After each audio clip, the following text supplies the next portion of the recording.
Man,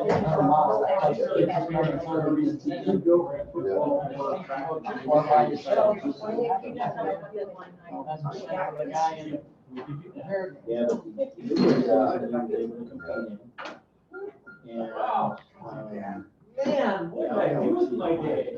Oh, boy. Get my stuff out of here.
First time got to do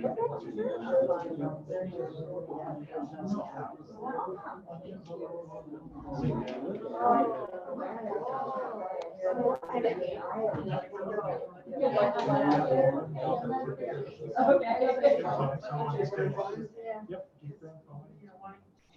Well, it's in the warranty, you're probably just fine. Who knows after?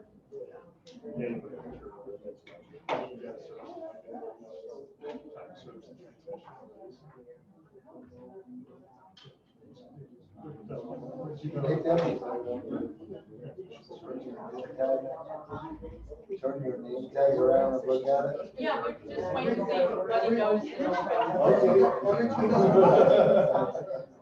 Thanks.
I've been shopping for them since they've been shut in.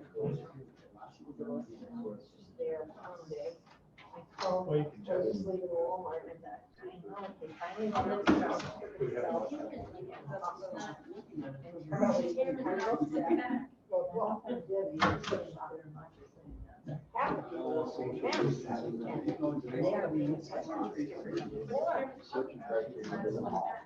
said, Charlie, we're done.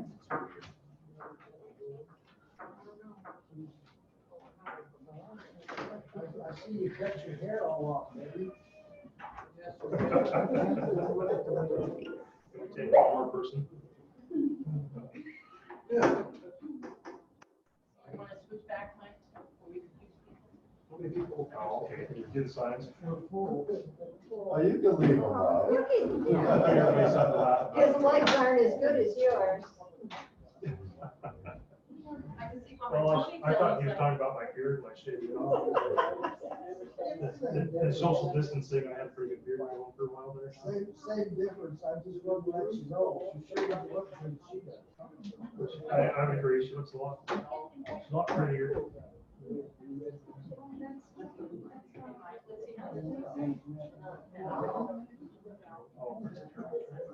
Oh, that's lovely. That's not social distancing. No, I came in the well, morning and did it.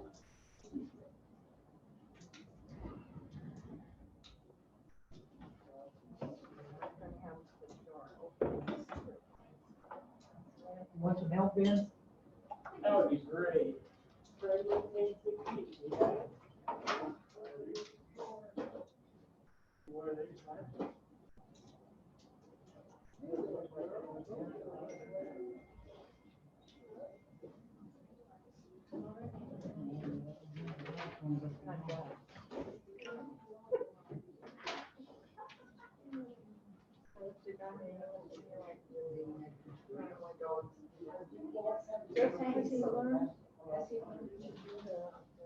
Oh, yeah.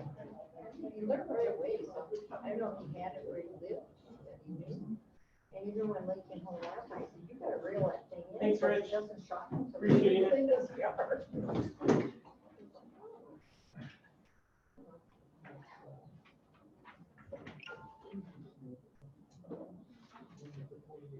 Oh.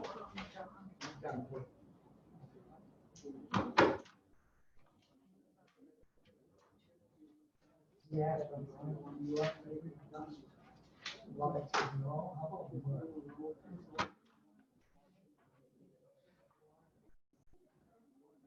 Oh, I got it. Why aren't we reading it? Yeah, Whoever did it. even the last minute.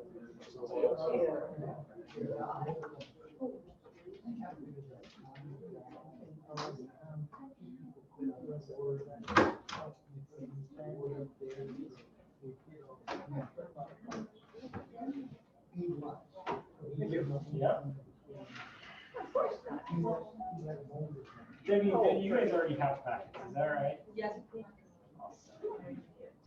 You don't have the fancy covers. Yeah. We get 2 weeks of Yeah. Yeah. When Michelle did. I know, but now, you know. Brenda's on now. You get it 2 minutes before the meeting, That without little a sleep. extra 5 pieces of paper might be out of the budget. How much do we get charged for that? Michelle's asked me what it's like having been doing the packets. Terrible. Inside the package, Michelle usually stays, doesn't get that together instead of one to one.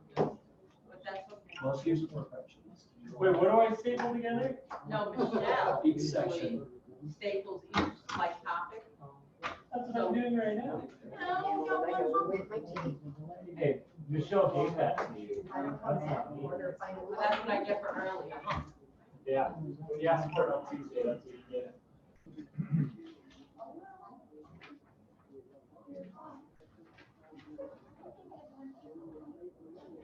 You guys are okay, I just think we can put it here, we'll put it away. And we still put probably another one over here. We want to buy a couple of people. Chairs?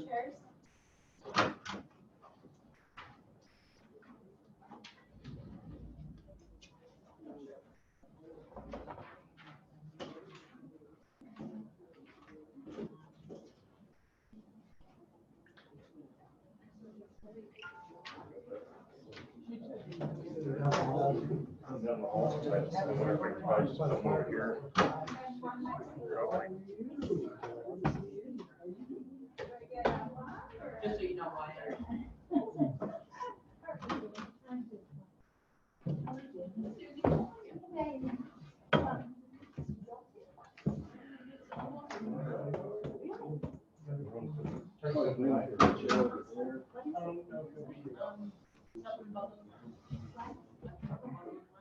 Big step. I've got this one right, I only have Yeah. 2 pages here, so Still I'm not just- bad. One this and one. Yes, right up against the. Okay, now, you know what?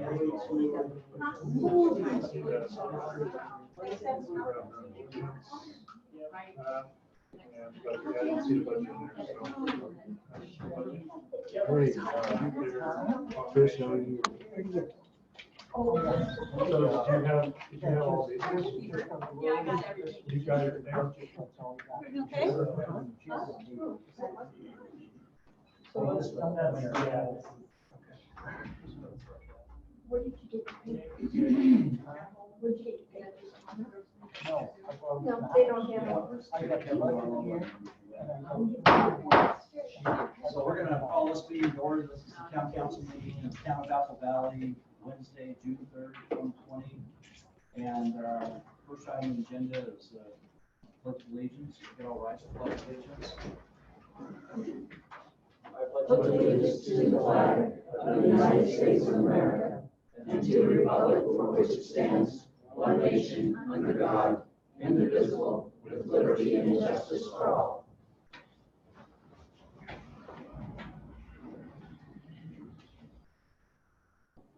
Put my hat back on. And, we have, Mike Laughlin here. Paul Edwardson here. Debbie Cobb here? Marty Lisenby here. Lenny Bassett. So we have a consent agenda. Actually, I'm not sure I saw that. Just a minute. Doing it, man. Yeah. Well, now you're both. Okay, I don't have We that. can I grab him recommend in that we table that. It's not part of our packet today, so I recommend that we table item A because it's missing from our packet. And anybody want to second that? I second What that is motion. No? Town minutes. Approval of Aye. minutes. Aye. Aye. So we'll put that up till next week. It was just a packet, so no big deal. Next item, discussion and action. I want to change that. I think probably most people are here for, I'm hoping for the budget. And so I'm going to go down to item 5 for the budget, annual budget hearing. And I'd like to open this up for public comment on the budget. So if you have a public comment you'd like to make, we would appreciate it if you would state your name. You don't have to give us your address. You have to live here. But if you could make yourself known, and then we prefer to have you up front so we can address the council and have it recorded, anything that you say. So anybody have any public comments on the budget you'd like to start off with? Ben, I have a question. Yeah, of course. Could you please explain to me line item 4410, road capital outlay? What that money is designated for? Right, so this year we set aside $51,000 for future road projects. So we don't have a capital projects plan. The idea behind this is that we have road assets that are depreciating that we wouldn't be able to fund all in one fiscal year. So in 4 to 6 years, when those assets are, when those roads are need to be replaced, that we'll actually have the funds if we continue setting that money aside so that they don't have to be financed. So it's not earmarked for anything particular, right? Right. One example of the way that money could be used is if we decided at some point that we wanted to do some project. I want to use Gooseberry because that's one of them that's kind of on my hot list, is be nice to pave it. And so we get an estimate on what, in fact, that estimate is in process right now. We're collecting an estimate on what it would take to pave all of Gooseberry. And then we can look at the size of that and say, this is 50,000, we can go towards that, where are we gonna get the rest of the money? And I was hoping that since we have so many people here, if you guys brought your checkbooks, you could help us out a little bit. So, but that's kind of what the idea is that we have, we're trying to think ahead on some of these things of what our needs are, because there's more needs than that. Even our chip seal roads that we've got Boston to drive on right now are falling apart already. And having to fix some of those potholes before they get much bigger and bigger and bigger, you know, at some point we got to bite the bullet and spend some money to fix them. out at Cedar Point, we have, some pretty large cracks in some of the roads out there. We've got to crack to seal those, or those are gonna fall apart. And so these are part of the maintenance, things that we want to get on a schedule. Coyote Road, I'm not sure we've really got to put a pipeline in Coyote Road before we ever decide to, put blacktop out there. So that's a future road project we want to, probably plan on, but it's sure not an immediate project. And anyway, then there's of course the patching. There's cutouts that were done years ago from installations, water lines all over Apple Valley. I'm bound and determined to get those things fixed. We've got one estimate right now to do all of those, and I've got to get a couple more estimates before I can, pull the trigger on spending any money on those. But these are all the things that we look at on the roads. We have about probably $500,000 in wants and needs, and we're setting aside $51,000 towards that. So at some point, it could be that everybody would rather have, those needs met sooner than later, and that's everybody's choice. So we can do anything. We're town. We can decide how much we want to spend, and then where we're going to get the money from. That usually means all of us are writing checks to get that to that point. So, and then we all get to have some say in whether or not that's acceptable. So, anyway, the public comments. Back to that. Yes, in the back.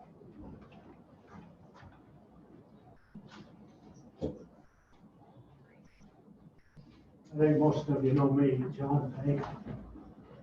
I've probably lived here longer than about anybody here. We moved here. Is there anyone here lived here longer than 25 years? Buddy, maybe. Anyway, when we moved here, it was the county, and some of us wanted to pave the roads then. John Willie told us that if we'd add a little more on the taxes, they could probably pave the roads for us. Now, there were several people here that wanted to pave the roads. And of course, they were people that had a little money. Now, a lot of people that were on the dirt roads, they didn't want the roads paved. They did want the roads paved. They didn't want to pay more on their taxes. There's nobody that wants to live on dirt roads that I know of. It breathes dust. It's unhealthy, number one. Number two, you can't keep your cars clean. Nobody likes mud brought into their cars. When you drive through mud in the winter, it brings it into your garage. Bottom line, this is one of the few towns in Utah that doesn't have chip and oil or paved roads. Now, I've been about every town in Utah. Now, the manager here told me that they needed the money in 5 years to repair the roads. That doesn't make sense. Why not fix up the roads now, and then in 5 years, a lot of these potholes were made by digging across them and lines they put in and so forth. Why not wait, do something that makes some common sense, spend the $51,000. Now, the people that were here first in Apple Valley subdivision was the people over here. That was before they ever did the Gooseberry. Ted made that subdivision after he developed this one. Why shouldn't this end of town have a little priority over some of the other places? Anyway, there's nothing I hate worse than dirt roads. And there's a lot of other things I hate here too. I won't go into that. I'm talking about weeds and old cars and junk and We'll trash. be here all night for that one. Well, anyway, that's what I've got to say about it. If anybody in here likes dirt roads, raise your hand. Thanks, John. Thank you. You have comments? Your name, please, Sue. Connie Nelson, live right over here on KHH, Golden Delicious. Golden Delicious is a dirt road, and it's kind of like, I thought, a private road in a way, because there's only about 7 of us live there. But if you were to put something out and count the traffic that goes by every day, I don't understand it. Because a lot of people that go to Gooseberry, instead of coming on the paved road, go around that road. I don't know if they think they're taking a scenic drive or what, but, you know, it's all day long. And so I just wanted to voice how unhappy we are with the dust and the dirt we have constantly there, so that somebody knows we do live there, and we would really appreciate even a little coat of oil or something to hold that dust down. And I don't know if there's any way to see why we have that much traffic. I don't know what the idea is, because the kids will come around and they'll gun their four-wheelers up, and some adults in cars too, just to see how fast they can get it going from here around to the end of the street. So I just wanted to voice that we are there and we would like some attention to. Thank you.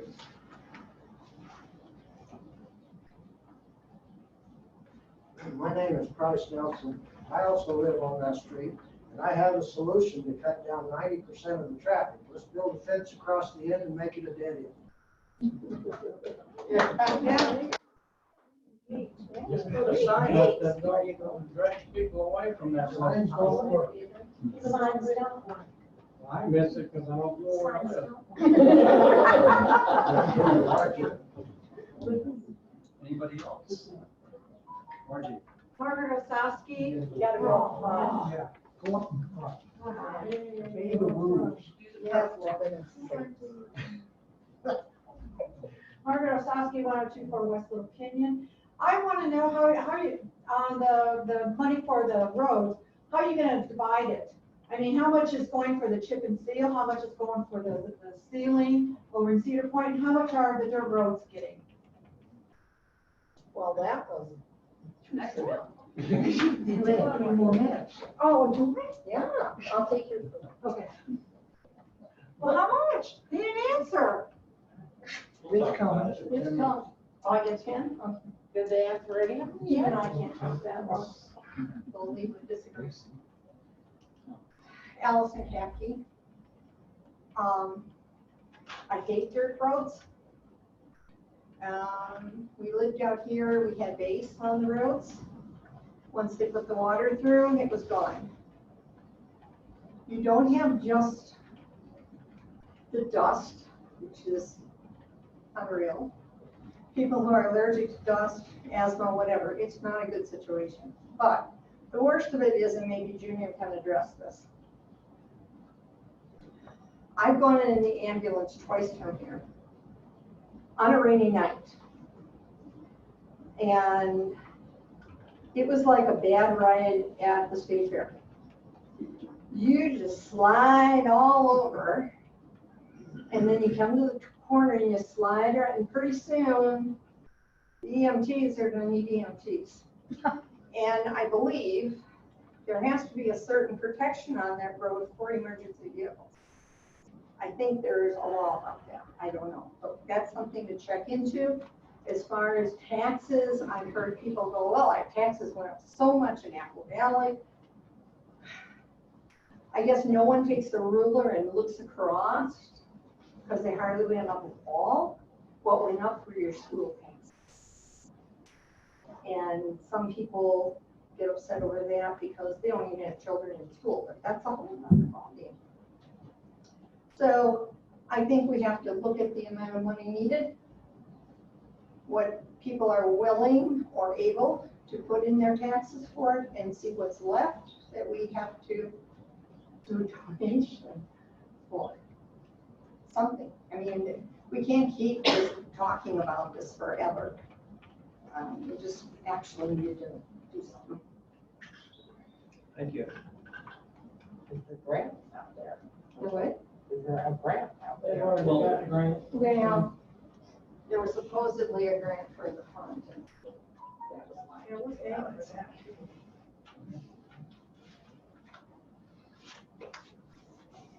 My name is Doug Schwingam. I live up in the upper part. I've been here 2 months. And when I moved down, the doctor said you need to go down and get out of the pollution.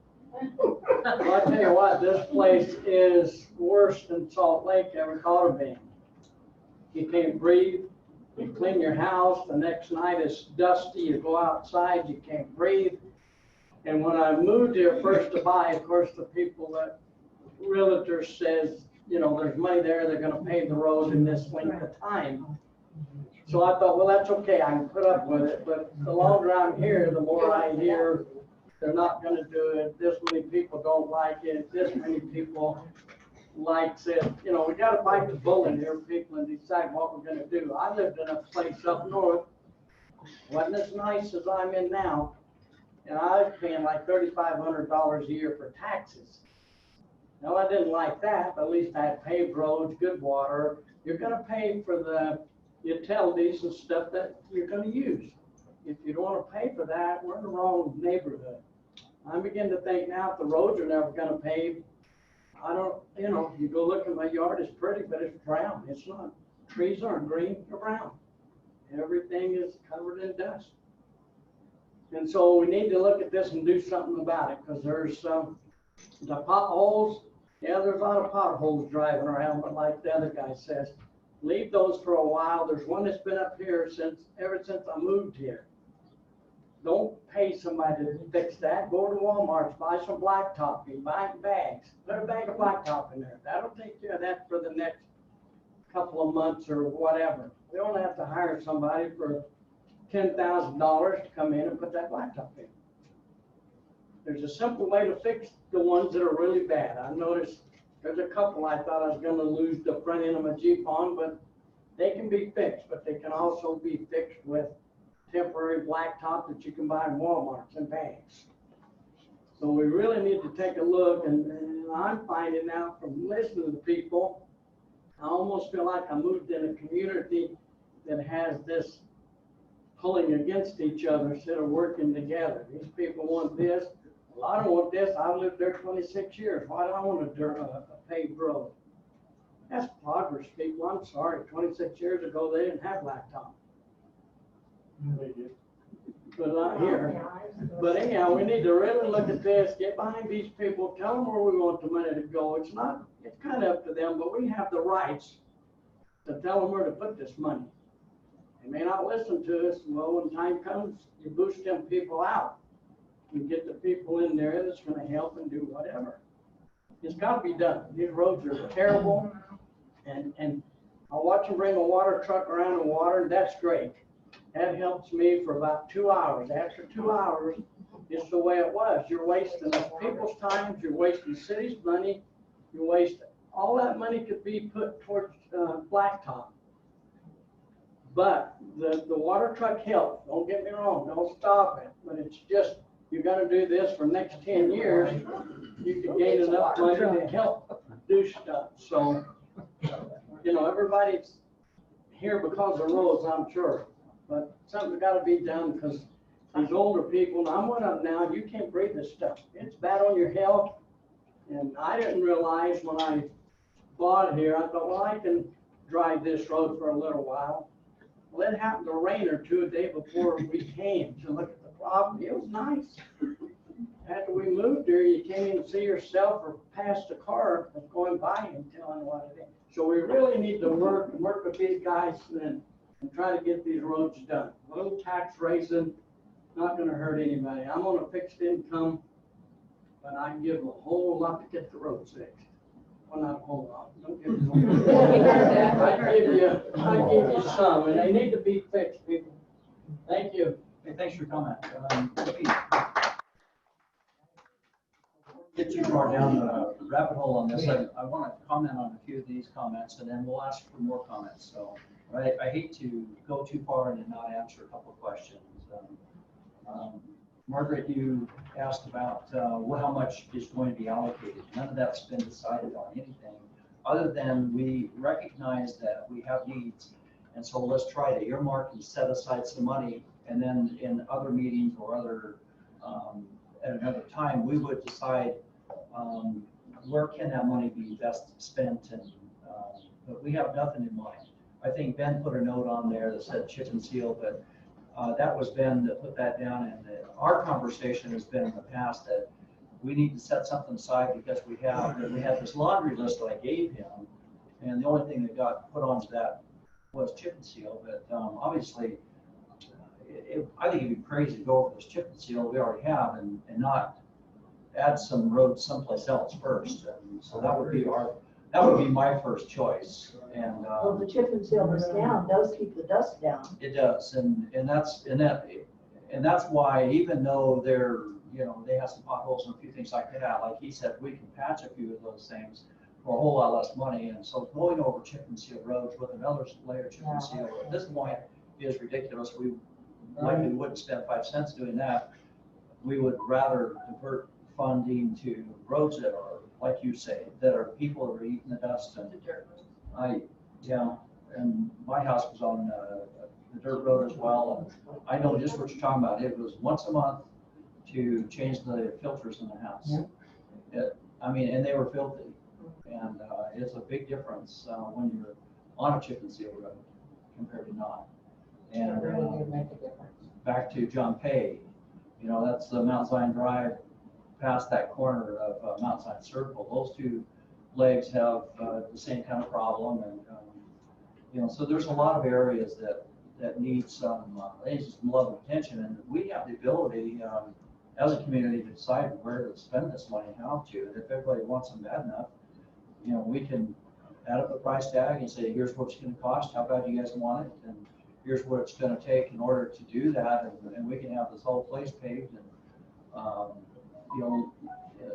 try to get it as on the cheapest we can. But at the same time, it's a possibility that we do that. It's just, you're talking about, most likely upwards of $750,000 to maybe $1 million to do it. And that's another loan we have to take out, because if you take how many years it takes to save up $1 million, first off, I don't think they would necessarily let us do that, but you're talking about waiting 10 years, and even then you don't have enough money because now it's more money to do the road.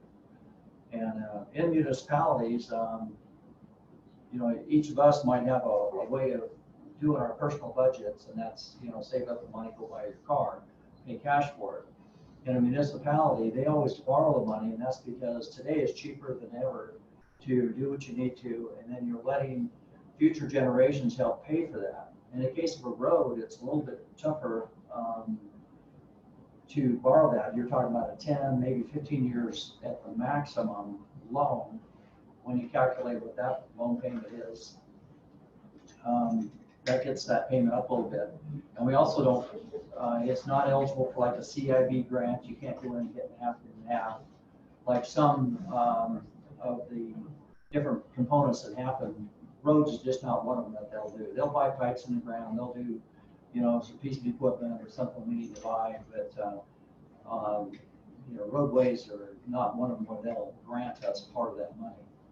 But anyway, we can do this as far as trying to nail down what it takes, and then we can come back with you guys with a price tag. We've done this, by the way, for those that are new especially. This has been done a couple of times in the community before, with past mayors, where they calculated this, and most people say, oh, no, I don't want to pay anymore. And it's, just personally, it can hit each person that in Apple Valley to some degree. So did I hit most of the points that most people asked? Well, I was gonna say that, oil prices are way down, and so is interest rates.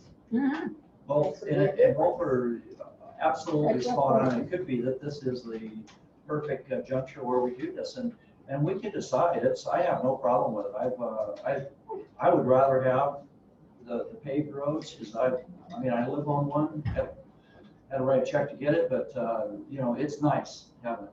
Marty, $1 million isn't that much. Your house costs $2.5 million. What I'm saying. Are you saying I should write the check? $1 million 20 years ago was like, when I was young, my place in Farmington, I built it for $18,000. My brother stayed there for 40-something years and sold it for over $500,000. Considering inflation, $1 million sounds like a lot. The thing that I've learned in business is it'll never be cheaper than it is today to do that. And especially because, like you said, the oil's down and so are the interest rates. And if we ever want to jump on this and pay a little extra, I'll look at it. We'll, and we have to have, a pretty big consensus. And I know there's a lot of people out there that don't want to pay $10 more a month for, paved roads. See, I'm on the dead end. I don't agree with my best friend here, Price. That's not gonna solve the problem when you make it a dead end. 'Cause they come down the dead end, the FedEx trucks 40 miles an hour, and then they turn around and go back. Yeah, It the was kids. only- It was only a bus away Doesn't from affect us. Rome and I, we live back up on the hill. And that's the I'm other, worried about my neighbors that are mad at me because the vacation renters, they think they should go in and out of there 5-10 miles an hour. yeah, People from out of town don't understand, 25 seems like a slow miles per hour. yeah. But, That's, the bottom line on all of it, Let we them leave could- their carpet. we could work together, that asphalt, you can go down and buy it, you don't have to go to Walmart. You can buy it from Interstate Rock, we can go down there with the city's truck. We could all help work, it wouldn't cost anything if you furnish the truck to go get the asphalt. We could all work and fill the potholes. We can dig them out and fill them up and tamp them down, so it wouldn't cost that much to fill the potholes. yeah, it's, it is a little more complicated than that. We're in the middle of this pipeline that everybody, has seen going on, and what we discovered is when we removed the, chip and seal that's there, is the dirt underneath it was not, compacted properly, and that's why it sunk down. And so to properly compact that, we have to remove all of the dirt down to the pipe and start adding road base in there and compact in, probably 6 to 12 inch lifts to have good compaction to where this doesn't happen again. So it's not a matter of just go throw some patch in there and it'll all of a sudden be better. Because if it's not compacted right, it's just going to pop out, and we're doing this another year from now.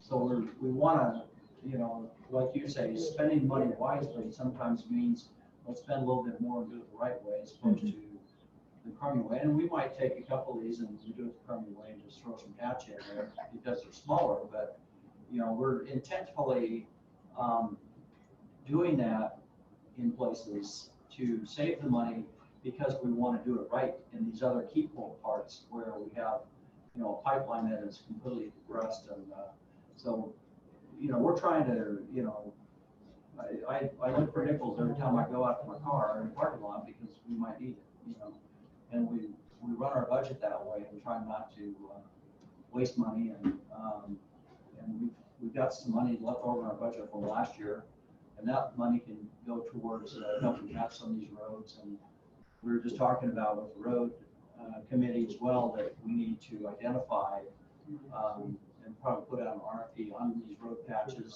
so we can do those. But we'd rather, we can do what you're saying, John, but it's having a guy that's got the equipment, the machines that stomp up and down to compact this stuff, that have the fire hoses to have the moisture we need to get the road base hauled in here, the old crappy stuff, removed, and so it's properly done. It's just, to me, it's important to at least make sure that we're not doing this again 2 years from now. That road that sunk there, they dug across the road to put in a water meter. That's why the road sunk. If it hadn't been dug across to that water meter, I don't think it would have sunk. After that, that's when it had to dip in. Well, there's a lot of them that way, and the thing that, everybody okay? So to speak to that, there's a lot of them that are water cutouts, and it hasn't been a thorn on my side that for years they've been saying they're going to fix them, and they're still there.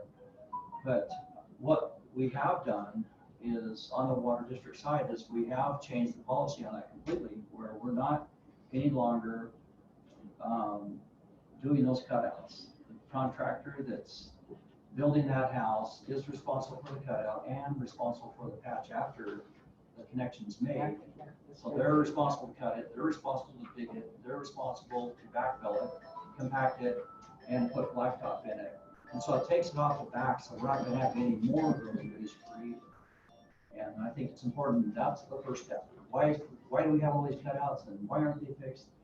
So we're at least fixing it from that angle. Now we're going to, have to get them to pony up the money to help pay for those things. So anyway, that's, did I answer some of those questions? This is gonna be kind of a stupid question, but I'm curious, it's going through my mind. When you're getting money for a project and you're doing something big, like these roads and things, as the town. So then you're charged this big amount of money. What happens what would it cost for each individual that had a certain amount on the road that was in front of our houses?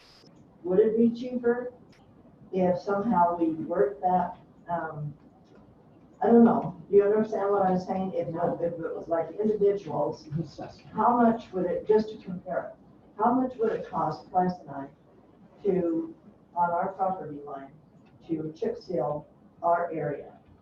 And the next guy and the next guy? Would it be this huge amount of money, or would it be cheaper to do it? One of the problems you have there is getting everybody to agree, your neighbors to agree that, yeah, I want to pony up this money, I want to pony up this money. And that's gonna be that's kind of a hard sell, because some people don't want to, they don't want to give a penny for anything. Well, I was just wondering in comparison to, because a lot of times businesses and stuff get knocked for a lot of big money, Yeah. And if it was like more of an individual thing, how would the price compare? Yeah, you couldn't do chip seal, on that small of a level. My understanding is once you reach over a mile, then it starts to maybe get a little bit less money. But you have to do probably, it's like when the county calls them up for chip seal, they're doing 10, 15 miles of chip seal. And then they're mobilized for that kind of volume. And that's where it's a little bit less money for, the county to do. And the feedback I've gotten from asking these kind of questions is anything under a mile, you might as well just blacktop it, because it's not less money because of the mobilization and people required and equipment and delivery and all that. To go back to the square footage, I think when we did our driveway, and that was not with the cheaper oil prices, we paid about $210 a foot for blacktop. That's 2.5 inches thick. And that kind of gives you a ballpark idea when you start figuring out how many square feet, your particular road is. You can measure that times how wide it is and come up with a number, times $2.10. I know it would be probably that less. And that, like I say, that wasn't even a low time. I'll know pretty quick though. We did ask for a bid, and so we'll see where that goes. And we didn't look at it. Let me back up to some of those you said. You said that individually, how could individual people get involved? If there's a couple ways to do these kind of loans, and as a community, we can do the loan that does all of the roads that are affected, and that's where everybody is, just like the Gateway. All of us, not all of us drive on that road every day. There's people in Cedar Point and Belgian Wells area, Canyon Springs. I mean, there's a lot of community that never drive into that post office box that was built with a little park and on that the bridge and everything else, but everybody's paying for it. And so you can do that kind of a loan where it's the town doing it, and it affects everybody. And everybody then has paved roads because of it. The other way to do it is we go out to a specific area, and I'll use Gooseberry because I like to pick on them, is that out there we can figure out, okay, Gooseberry alone is this much money, and here's what the cost is, and everybody can raise their hand and say, yeah, we want paved roads for sure.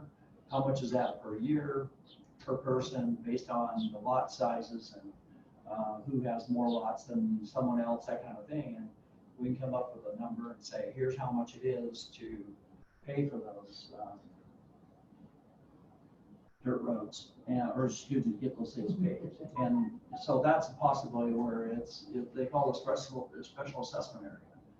And that's where the loan is just for those roads and paid just by those people. Now, there's an upside and a downside of that. The upside is you get to decide, not everybody else in town. The downside is the same thing. You get to let everybody else in town decide whether or not they want to help pay for your road. But everybody is helping pay for these roads that we drive on all the time. Everybody is. And so it almost seems fair that everybody help pay as well, unless you live in Cedar Point and building wells in some of these areas that are, not, that wouldn't be benefiting from those paved roads. So they're going to be mad as hell. And so that converts back into, is it right to make someone up there pay for it? And that's a whole different discussion for another public hearing. But I will try and get some of these numbers together for us to determine where we're at on how much does it take to pay some of these roads. And let's look at these numbers. It's a good time to do it as far as the loan values go and as far as the price of oil. Let's look at it today and see if it looks better to everybody, because, that's the fun part about being a town. We get to decide if we're going to spend that money and where it's going to go to and does it make sense. And then we can have another public hearing on it. I don't think it'll take us that long to figure it out. Probably within 30 days we can have some answers, and then we'll do another public hearing, and we'll, maybe we'll open up the engine bay so we can have a little better distancing next time, and invite people in to have a discussion on this, and we'll try and give you some numbers. Does that sound workable for everybody? Yes, sir. Yeah, I just wanted to ask if since we're talking about budgets, if we can get a snapshot of exactly the servable debt and what is the debt that Apple Valley currently is under? What's the debt? Debt capacity is 2.5 million. That is currently what we're servicing? No, the current service is 1.4. We're servicing 1.4. And we have a capacity of 2.5. And that's based upon Taxes and Assessed value. the current residents that are paying now. based on our revenue. Okay. It's a multiple of assessed value that the state limits municipal debt. Marty, do you think the empty lot owners, even though there isn't a home there, should pay a portion? Absolutely. Now, Sure. when I lived in the log house, there was a man named Ayers owned all those beautiful lots where Gary Bonner's house is. And he was a multi-millionaire. I called him up and I asked him a question. I says, if we pave the roads here, are you willing to pay your share of paving the roads on these empty lots? And he said, I own properties from Florida to Washington State. And he says, I've been in development all my life. And he says, as soon as you pave the road, the value of the lots go up and the value of the homes go up. So he said, I'd be more than willing to pay my share. Now, that's how it is. If they improve the road, the lots will sell for more, your homes will all sell for more. People will pay more for a home on a paved road than they will on a dirt road, I think. And at the same time, we have to realize that for us that are on the dirt roads, that's probably why we bought what we bought. Not only the views, but the dirt road didn't deter us at the time when we bought it. We could change that. We don't have to continue to live with it, but we paid less for that lot because it was on dirt road at the same time. The time I bought my place out here, there wasn't any paved roads. They were all dirt. Yes. So I didn't have a choice. Yeah. And you still love it. I still wasn't driving the dirt. Look at that, another question. If you had to bring the sewer into this whole subdivision, you wouldn't go to everybody's house and say, do you want to hook up? The only way you're going to pay for that sewer system is to put it in, have it done, and then you assess every property owner there. That's just the way the cities work. I mean, you can't listen to these people because, they're on the dirt road and they don't want to pay for it. That's what it is. Well, let me address that for you. There's, you're right to a certain extent, but you also have to, as a municipality, we have to find someone to loan us the money. And they want to know that everybody wants it and that they're going to get their interest on it. And so as a town, we can't just say, oh yeah, by the way, here's the bill. And we have, 3/4 of the town says, hell no, we don't want it. Because that puts you in a bad spot that you're not able to make good on the loan. And that's why it's important that we have a consensus that people want this. You know, it wouldn't be right for us to mandate, because 51% of the people said, yes, we want it, and mandate the other 49 pay this bill that they can't afford. But I live over there where I'm being assessed for water drainage. Well, there are no ditches in front of my house. On the east side of the road, they all have a ditch. Well, why isn't the city house I'm paying for it? Why don't they have ditches in front of my house, so when it rains, it stops the water, sends it down. People across the east side has a ditch, and so their water in that little ditch gets full, comes over to my plant. I don't Yeah. want a ditch in front of my house. Well, We some- don't want a big one. We don't want a big one, but you don't want, I'm just saying, that's It- the whole it's a idea of fire. the ditch. I'm just saying that we're paying their taxes, and I got to looking for something I don't have. You're not paying for a ditch, you're paying for, Right. it's a drainage, But I don't fee. have it. Is that the $10 extra we Look, pay? Can I explain this to you? You're not paying for a ditch or whether or not you have a ditch. This is an assessment to help pay for some of the flood mitigation that the town has. We're all paying for that pipeline out there. And that's where the $10 goes to, is these big projects that are required to help take care of the massive amounts of water that is coming off everybody's property. And we have many more projects like that that are needed. That's what the $10 for, Right, not. and I understand, and I'm just saying, in comparison, you could do streets like that. I mean, if you blacktop them, people need to understand they're gonna have to pay for them, because like he says, the lots when you bought was cheaper, but you assess people under taxes, they can say they're not gonna pay them, but they will. But you wanna have the ditch, but what if, or the roads, but what if your 6 neighbors on either side of you say, no, we don't want it, I don't wanna pay extra. Much and I can't progress. afford it." They don't want sewer either, because they already have a sewer, but if you put a line down through there, That's the fun part about being a municipality, we all get to decide right, to some degree what we want, and we can have this if everybody wants it. right. And if we get 3/4 people say, hell no, not in my town, then, you know, that's where we end up on it. And it's just gonna depend on where the masses are. If the masses wanna have it, we can make it happen. It's not a problem. And I think that it's a good time to at least look at it, and that's what we'll at least do. And I appreciate everyone's feedback on this. So anyway, we've already begun anticipating this, and we've already begun asking for these quotes, just so we have a ballpark idea, so we have a jumping off point. Margaret? Speaking of that $10 per ditch, it really it's a burr under my saddle that people that have vacant lots don't have to pay that. I understand. And I don't think that's fair, because those people are getting the benefits of us paying that $10 Right. and making the improvements, and I don't think that's fair at all. I totally agree with you. And Well, that's- how come we can't get that fixed? The reason is there's settled litigation, from what I remember, the discussion being, this is further back in Rick Moser days, where there's settled case law and litigation that says that until they have a structure on that we can't assess them without opening ourselves up, that they can sue us over that. And there's settled litigation on this. And the reason that someone that has a house on there is once you start improving it, you have, roofs and patios and outbuildings and things like that. That roof that gets shut off of there compared to just an empty ground that has the ability to soak in that water. And it's settled case law, and I agree with you, it's not fair, but sometimes life isn't fair, and that's kind of where we're at with it. Well, I see that water coming down that hill on those vacant lots up by where we're at, and it doesn't soak in the ground, and it just goes squishing right down. You won't find any argument from me on it, Hey, but you asked the question, why is it? Sean, ask Sean. He'll tell you. Go ahead. Sean, you want to chime in on it? See if he's He's actually taking here. snooze. He's blacked out right He's probably eating his dinner.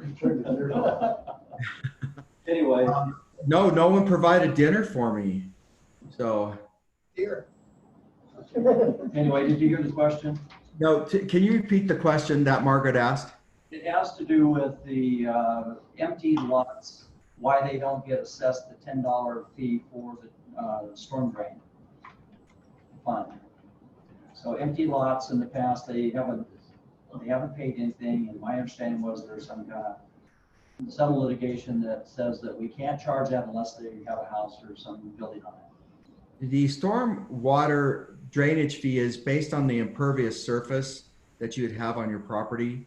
So it would be the roof surface of your property that creates runoff that doesn't go into the ground, the driveways, those types of things. That's what the fee is meant to assess. I get why it's that way, but can you shed any light onto why that's the case, or what the case law is, or how it is that these people have, what do they have on us that means we can't charge them? That's $10. Because there's no runoff, excess runoff that is created by a vacant lot. In other words, if you have a hillside that is vacant, water's going to run down as it has for eons. If you start putting hard surfaces on it, that creates more water that drains onto that property, off of that property, and runs off into other areas, impacts other areas. If you'd like a more detailed analysis, I'd be glad to do that, Mayor. I think that answers the question. This is what we've run into before, and it's like I say, there's things in life that don't feel fair, and that's probably one of them. So, yeah. Now, I could add that I know that there are some people, and my internet connection has been kind of spotty. That's why I turn off my video to maybe help it.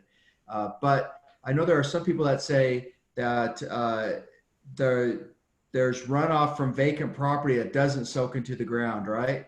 But that happens naturally and was happening before. But obviously, if you put 100 homes on a parcel of property that was vacant before, the impervious surfaces there are going to have runoff that do not go into the ground that did go before, and some percentage that is now creating more runoff to go down onto other people's property or other parcels of property. All right, thanks for your feedback. Yes. Yeah, I took a video this spring when it rained really bad, and we had it coming from 2 different properties across, and it was draining into our backyard. It completely flooded our backyard. There was water running into the backyard, and it completely flooded. I've got a video of it on my phone. Just a reminder to state your name for the record. Sharon Duncan. Thank you. I like the blossom. All right. I'll get back in there and put a worse at, I guess. But the thing about that too is if you've got some culverts and stuff that somebody's covered up, that causes part of the problem. You tip up and comes around behind the house. The other problem is up on the other street, you got those hills, all that drainage, when you have a big storm, comes there, hits that road, like he says, fills up that one side of the ditch, turn around on the other side, we get the mess. So it's coming from 2 or 3 streets up. Yes, it comes from Valentine Drive. It takes you over there by Valentine Drive. It comes around Runway, and then it crosses the properties. So it Right crosses where the you guys vacant are. property, and then Neil had to get out there, dig it in, clear down. Yep. All true. All true. Yep. Yes. Christ, Nelson, I think that if we would enforce the rules and get everybody to clean their dadgum ditches in front of their houses and take the weeds out, we'd have a whole lot less problems. Well, I envision that as one of the other projects, you know, I mean, seriously, not everybody has the means and ability, and, you know, it'd be fun to just go through the whole town one time at least and redig some of these ditches out and make them 3 feet wide so they actually hold water compared to the little tiny divots we have right now. And we would probably move a lot more water, and, you know, maybe we look at what it takes to do that as well and have that on the agenda. We need a block party. Everybody on that block comes out and works that day. Well, it's something you know, many acts to make easy work out of some of that stuff, and as long as you don't get a, you know, firework or something, so, anyway, Margaret. Just one other thing, Margaret Ostowski.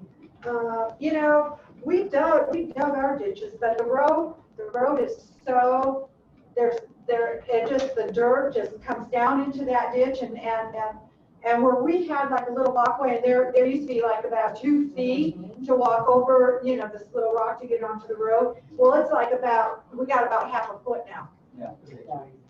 You know, after every time it grades, that dust, and then the dust just flies in there, and then all the cars that speed by, just all that dust goes in there. Then when it rains, the way that they did it, all the dust, all that shit, all that dirt goes in there.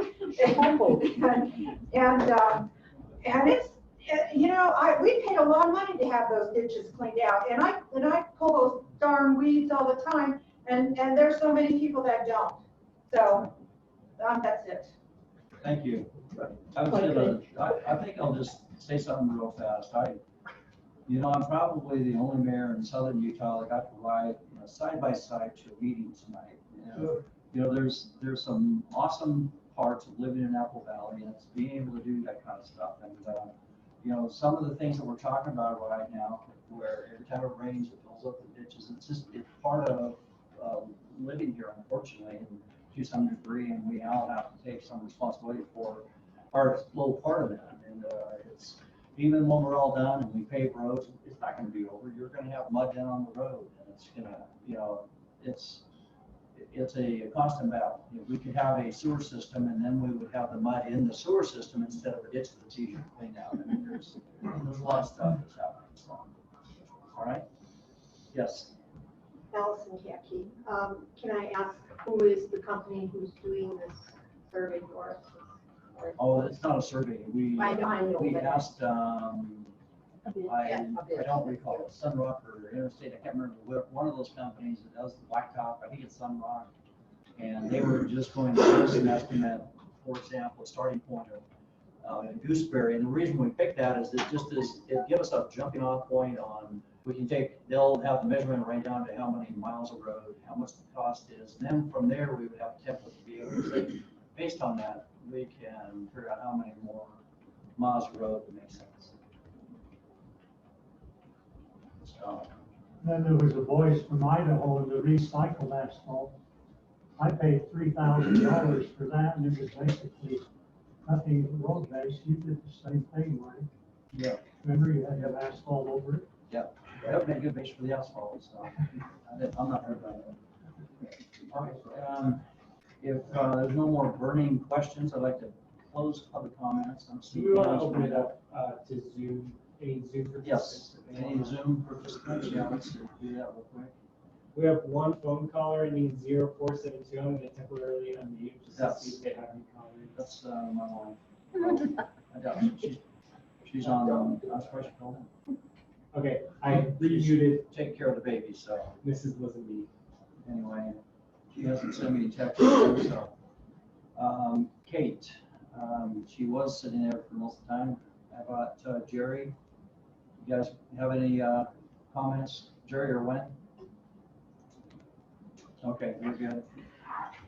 And Jerry Zaharas, he's on. You want to just unmute him so he's got anything to say?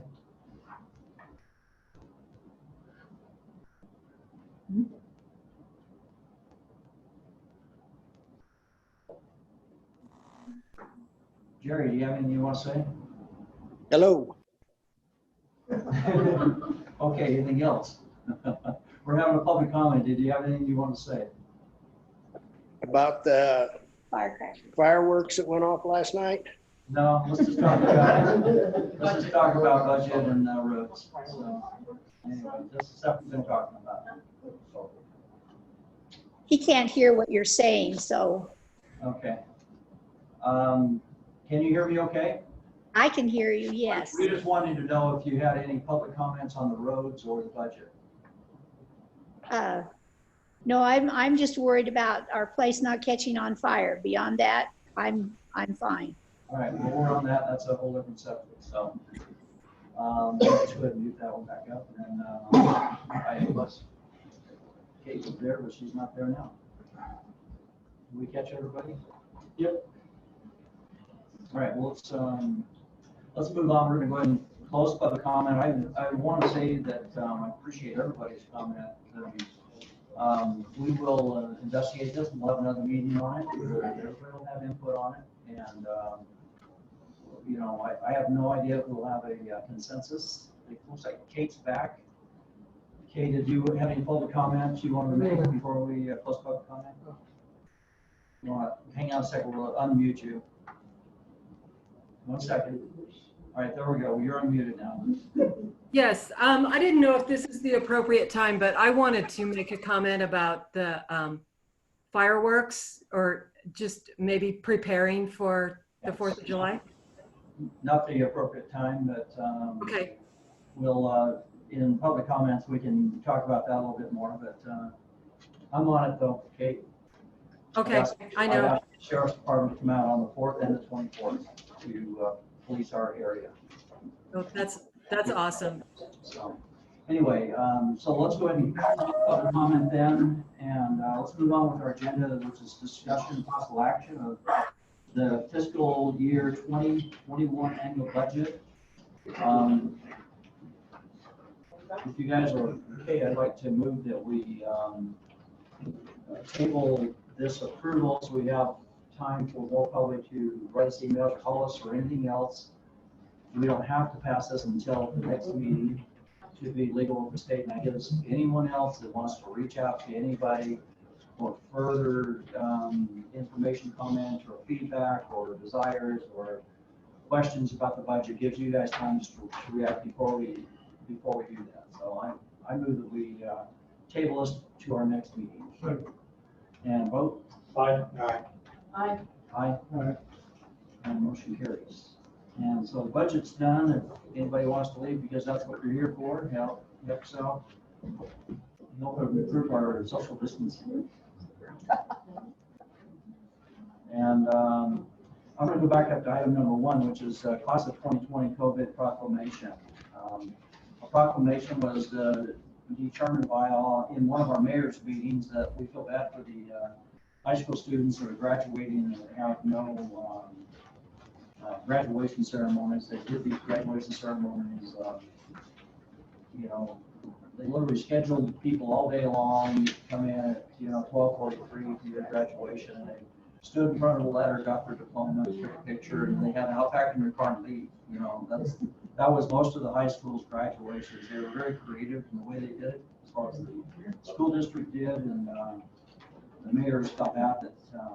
So I'd like to just read this real quick. It says, together, the citizens of Washington County, along with the elected officials representing those citizens, would like to acknowledge and congratulate the graduating class of 2020. As graduating seniors, our students have accomplished so much and have risen above challenges that other classes and generations have not been faced with.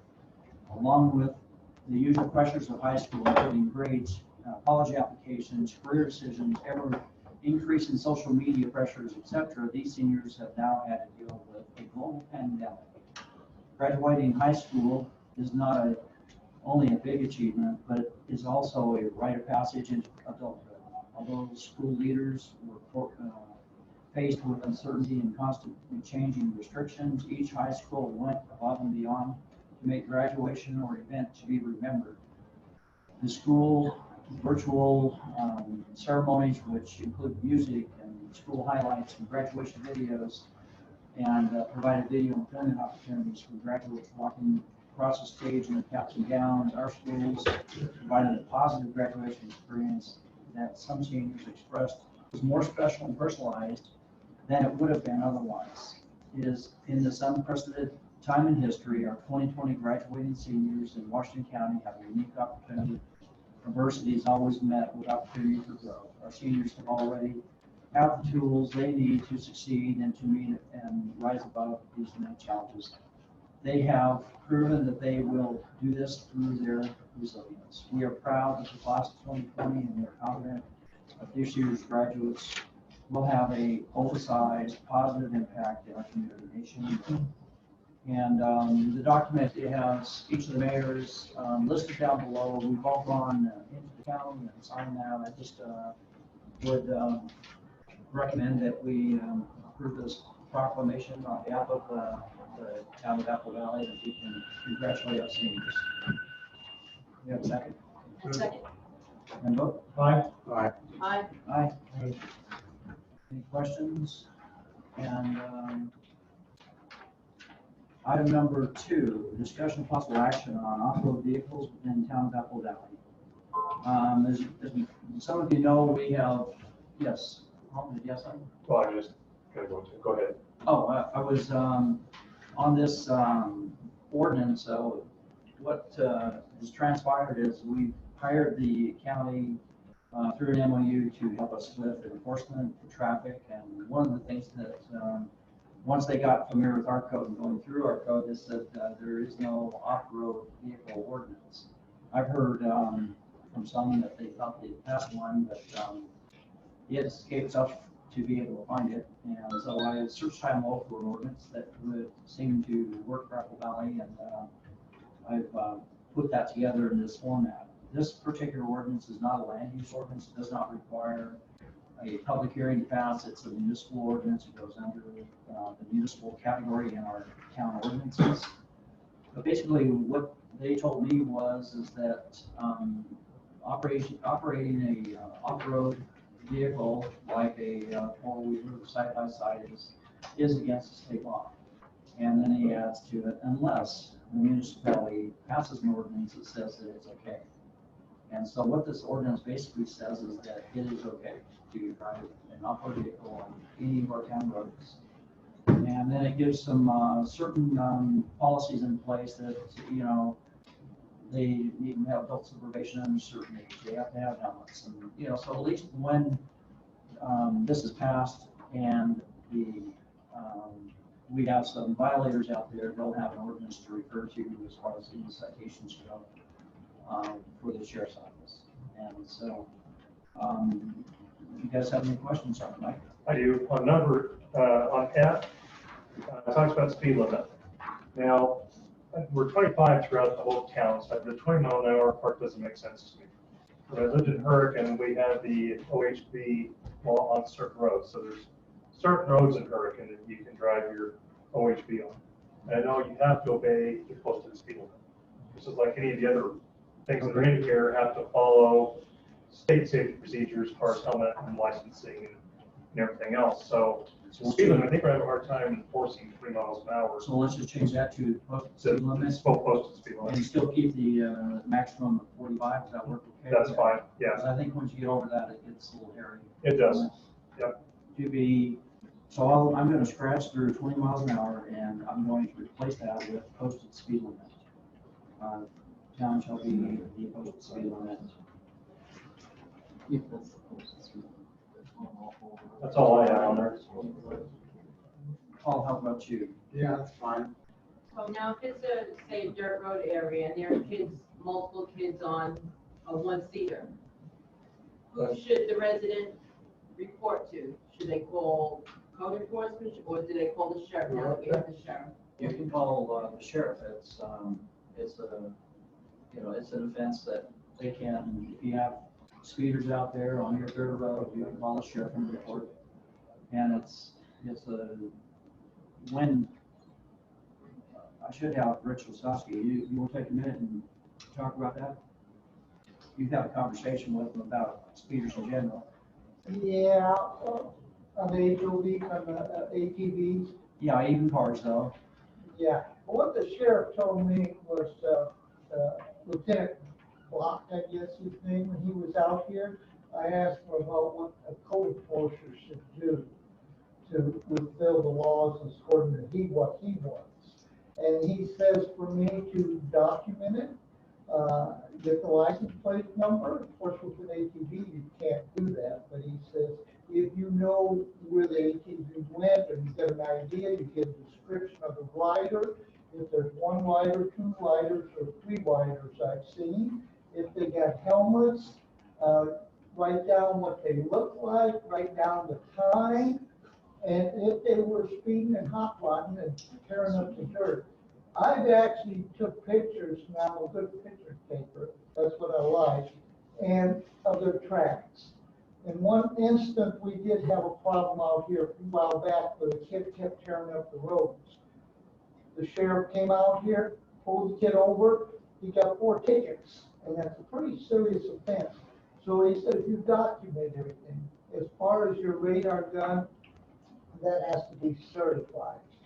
And then in my case, or in your case, they will send a deputy out, and that deputy will interview you, and you can sign off just as well as I can. You can sign off, and they will issue a citation. If you have the address and the description and everything fits to what you need. You don't have to go to the police department. They're willing to do that. Now, the mayor can answer this. The MOU that the town is going to sign or has signed comes into effect on, I believe Ben said, July 1st. And then they're obligated to kind of work with the town. And they don't like a lot of calls because you don't like the kid or you think something else. You've got to document it, and it's got to kind of be on an ongoing basis. A one-time deal, you know, that happens. But if it continues a couple times, then he says it's a nuisance, and we will cite them. But go to their house. They will go to your house first. You sign it, then they'll go to the person that you've described and the ATV. You got to give a pretty description, and on top of that, you've got to put the time down. Now, I have been logged in a speeder for the last week. I've got it logged every day.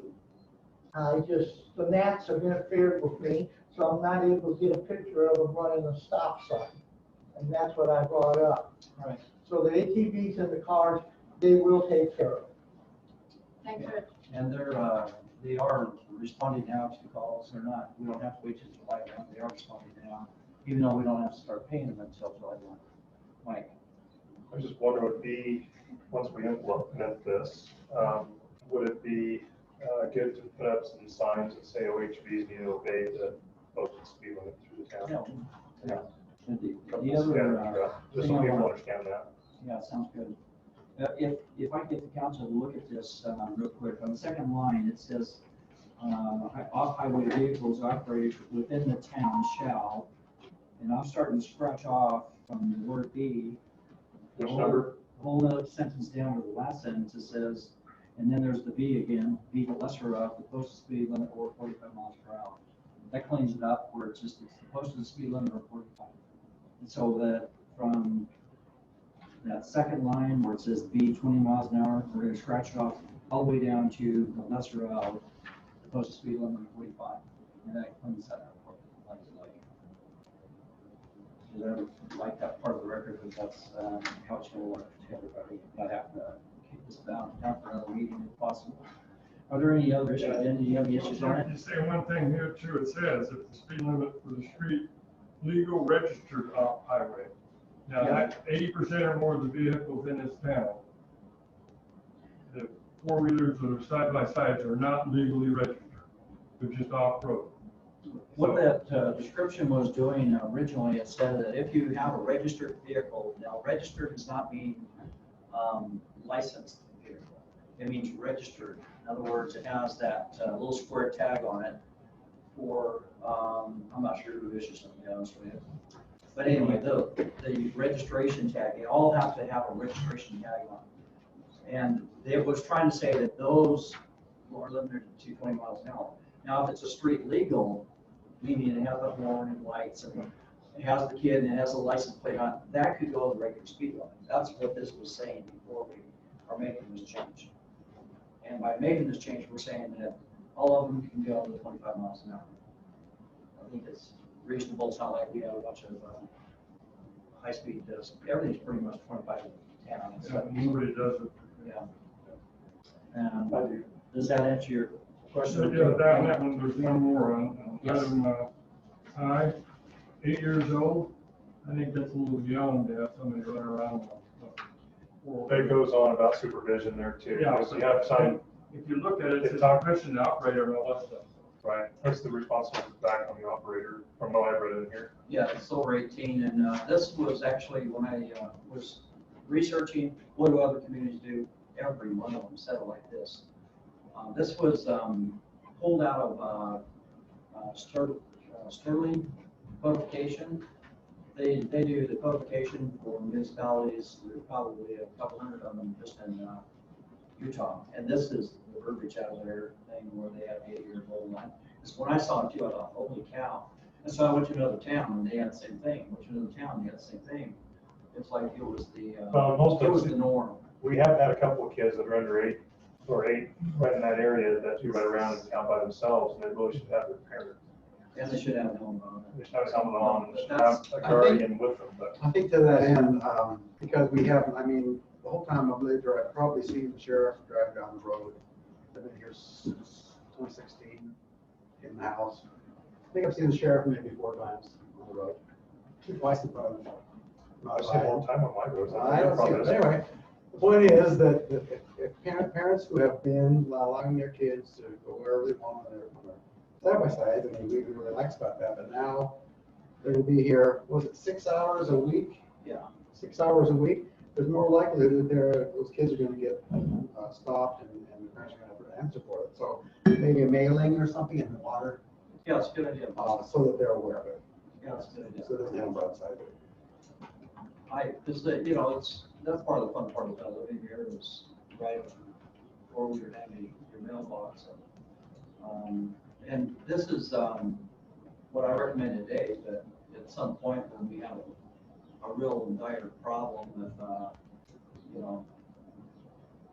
issues, we can always look at this as well and decide if we need to tighten it up because of something if you guys are, unless you're passionate about it today, but, it's not it's always a moving target for some reason, but this is very common. Yeah, from municipality to municipality. When you get into a place like Bergen, they have identified certain roads that they're the only ones you can drive on, and they're roads they identify as on the way to a trail system of some kind. Right. And they don't want you, if they catch you going to the Lynn's Market, they'll cite you for going to Lynn's. You need to side by side, unless it's a street legal. And they take it real serious down there as well, so. I didn't want to go that tight because we don't have that kind of issue yet, but there could come a day that it's important to us. Jerry and Wen had a question on if there was a stipulation here about helmets, and I just wanted Jerry to know that it is item number K. It talks about protective gear, Jerry.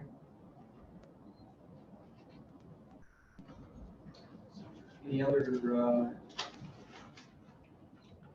questions on it? Paul, Jenny, did you have anything else, Martha, there, or how do you feel about the conversation so far? I do, because I got brought up, I have a question. Now, Utah state law puts it over 21 on a motorcycle.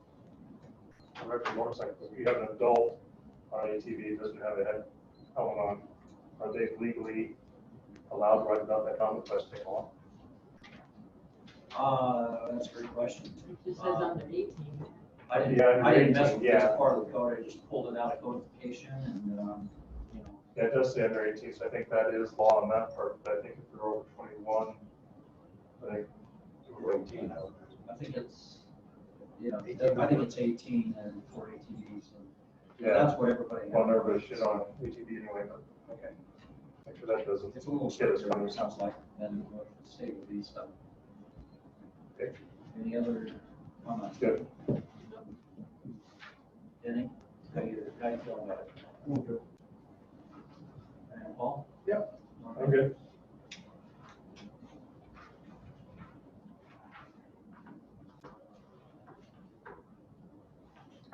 Anybody want to do the motion on that? So the next step would be a motion for to schedule a public hearing for it. Sean? We need a public hearing for this? I was thinking you told me we didn't. No, we don't need a public hearing for this, Mayor. Well done. Thanks, Sean. Just making sure you're on top of things. I know you wanted to see if I was awake, and I am. Yep, I did. But it's the land use we have to, and the municipal code we don't have to. It's something we can change. In this case, add, because we don't have anything to change. We're basically illegally driving our four wheelers, and we're gonna make it legal to do it. So that's kind of what it is. Okay. A few rules in between, so. I move that we adopt the ordinance for the town of Apple Valley regulating the operation and use of off-highway vehicles, OHVs, within the town of Apple Valley as discussed. Second. And vote? Aye. Aye. Aye. Aye. And Next on our agenda is discussion, possible action on change application for Apple Valley 1338 -8-3 from OST to OSC to CTP or Tiny Home Parks applicant Robert Maria Campbell. PC recommended approval 5-0.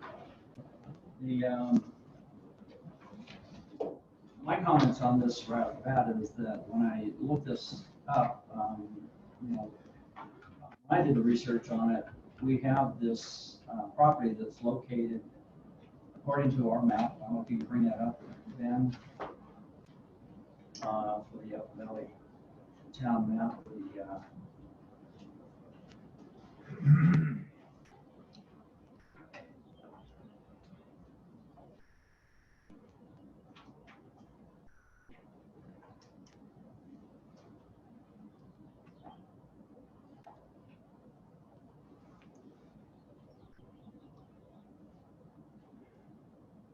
And you can make that.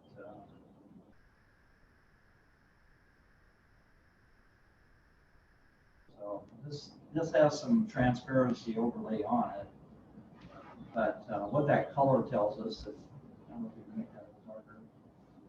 Color darker? Yeah, you go over to the where it's Apple Valley zone plan, on the left-hand side, they're right there, transparency, drag it over to the left, and that makes it a little darker. You can see it a little bit better. And that particular color indicates that that property is located in a R-HD zone. And so I don't see how we can approve that tonight. They have to really go back to planning and have that changed to some type of designation that allows us to continue this. They're not part of the subdivision. We got a lot of support. We got a lot of people that don't like it. But bottom line is they should have done a general map change in this, and they did not. So I'd say we kick it back to planning.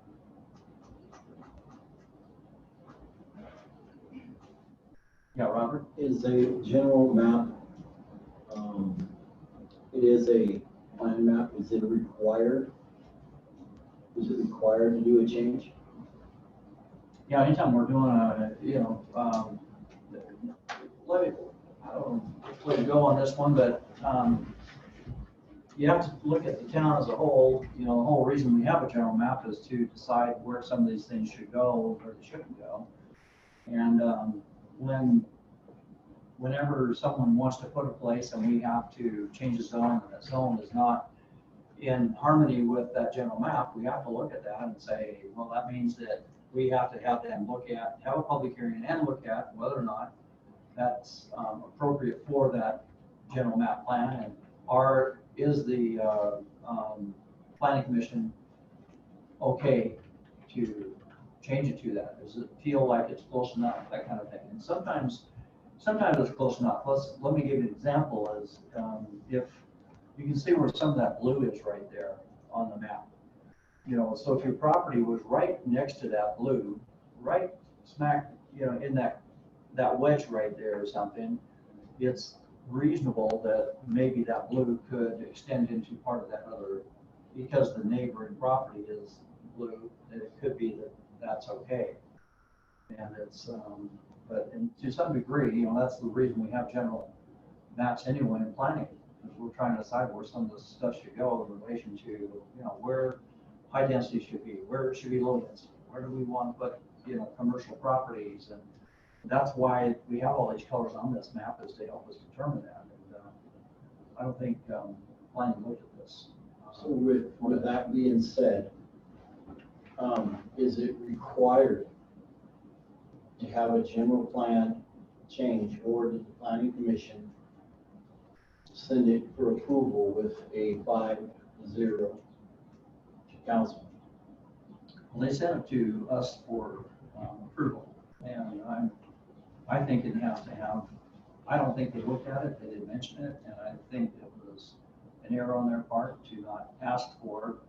If I was on the planning commission, I said that we have to do this general map change, because you're talking about putting in a commercial type of a project in the RHD, which isn't necessarily appropriate, so. So, and at the same time, it does meet up against the Jefferson Canyon PD, which has commercial in that property. Yeah, and it has homes as well, and it has all kinds of things. I'm not, necessarily opposed to this project. I just think they have to change that general map, and that's. I think that's an oversight on their part. Right. So being high density, that means apartment buildings, condos? It means anything 1 acre or less, I think, is the description, and so, yeah, you could put some apartments in there or whatever you want, based on the current.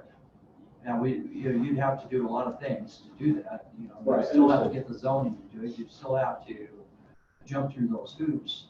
And, when you go that high density, then you have to also get into the sewer requirements that go along with that. And Jefferson Canyon's doing that too in their board areas. Yeah, and if they go in, you can tie into their sewer system, who knows? May I approach council and just make a couple of comments on clarity too?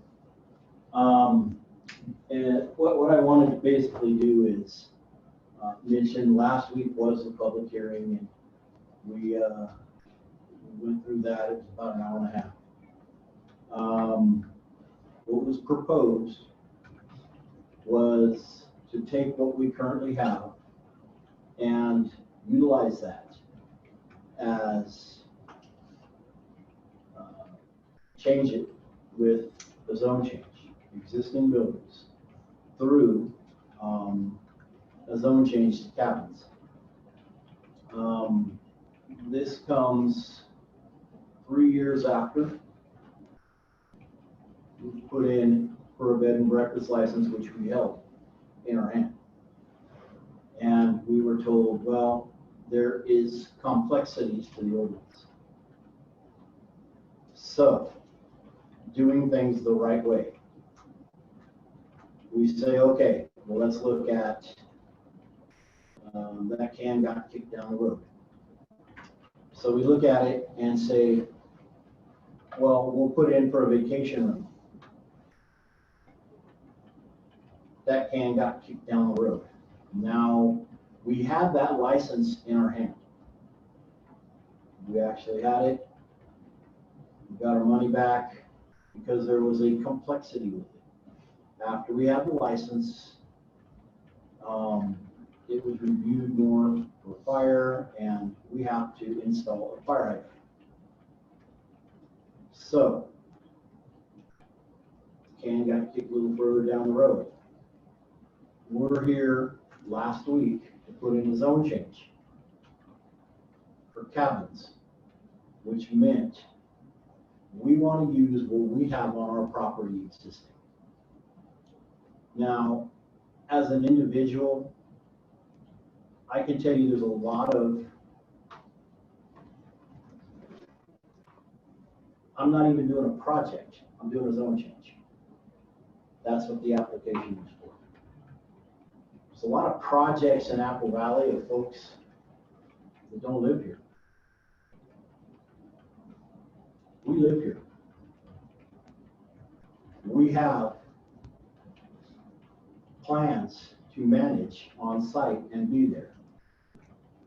All the vacation rentals, part of the problem was we could not live on site and do a vacation rental. Multiple years later, my can is constantly kicked down the road. And I understand there's pros and cons, and some people are against and some people are for. We didn't put in, there was a lot of rumors. We didn't put in for 111 cabins. I don't know where that number came from or where that number started, but it was there. There's rumors out there coming from people around our neighborhood that the Campbells are going to change the zone change and move and sell it because it's all about money. I can tell you, we rebuilt a house down the street, 1,200 feet. That was a total disaster. You can go look at it, it's a 2-story. We rebuilt that home. We didn't plan on moving, but then we had the opportunity where some property came up, and we loved it. We loved everything about it. To me, the property is what Apple Valley stood for. It had cabins from 1947 Zion on it. Moved. It has petroglyphs, has metates as big as a table. It's important. We love it. You got beautiful views of Zion National Park. 3 years down the road, my can's getting rusty. I've been driven over a few times. And give me 1 second, Alan, if you will. And I feel that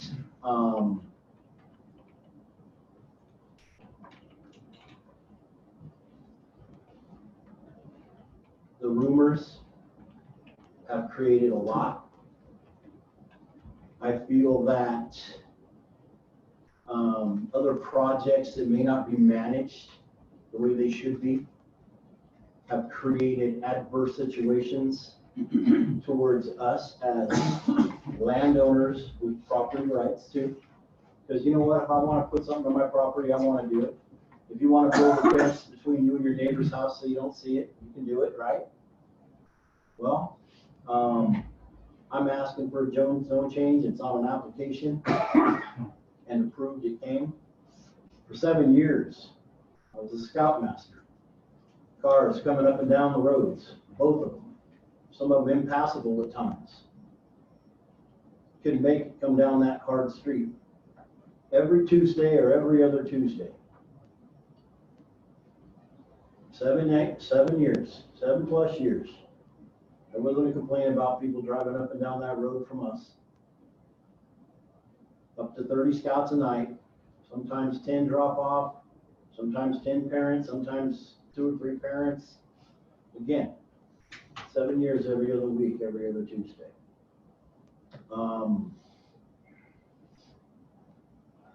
It came to council. And ultimately, we would like what is sitting on the table as a zone change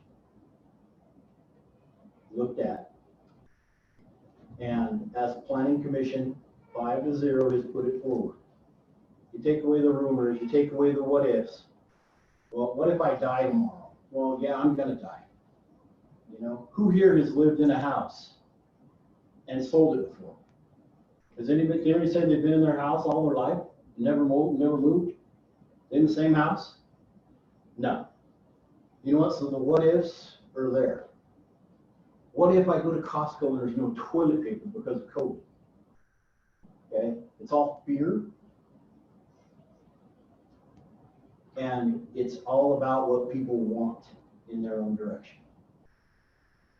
We put together an application. We want to do things right. We've never done them any less. That's what's on the table. And that's where we stand.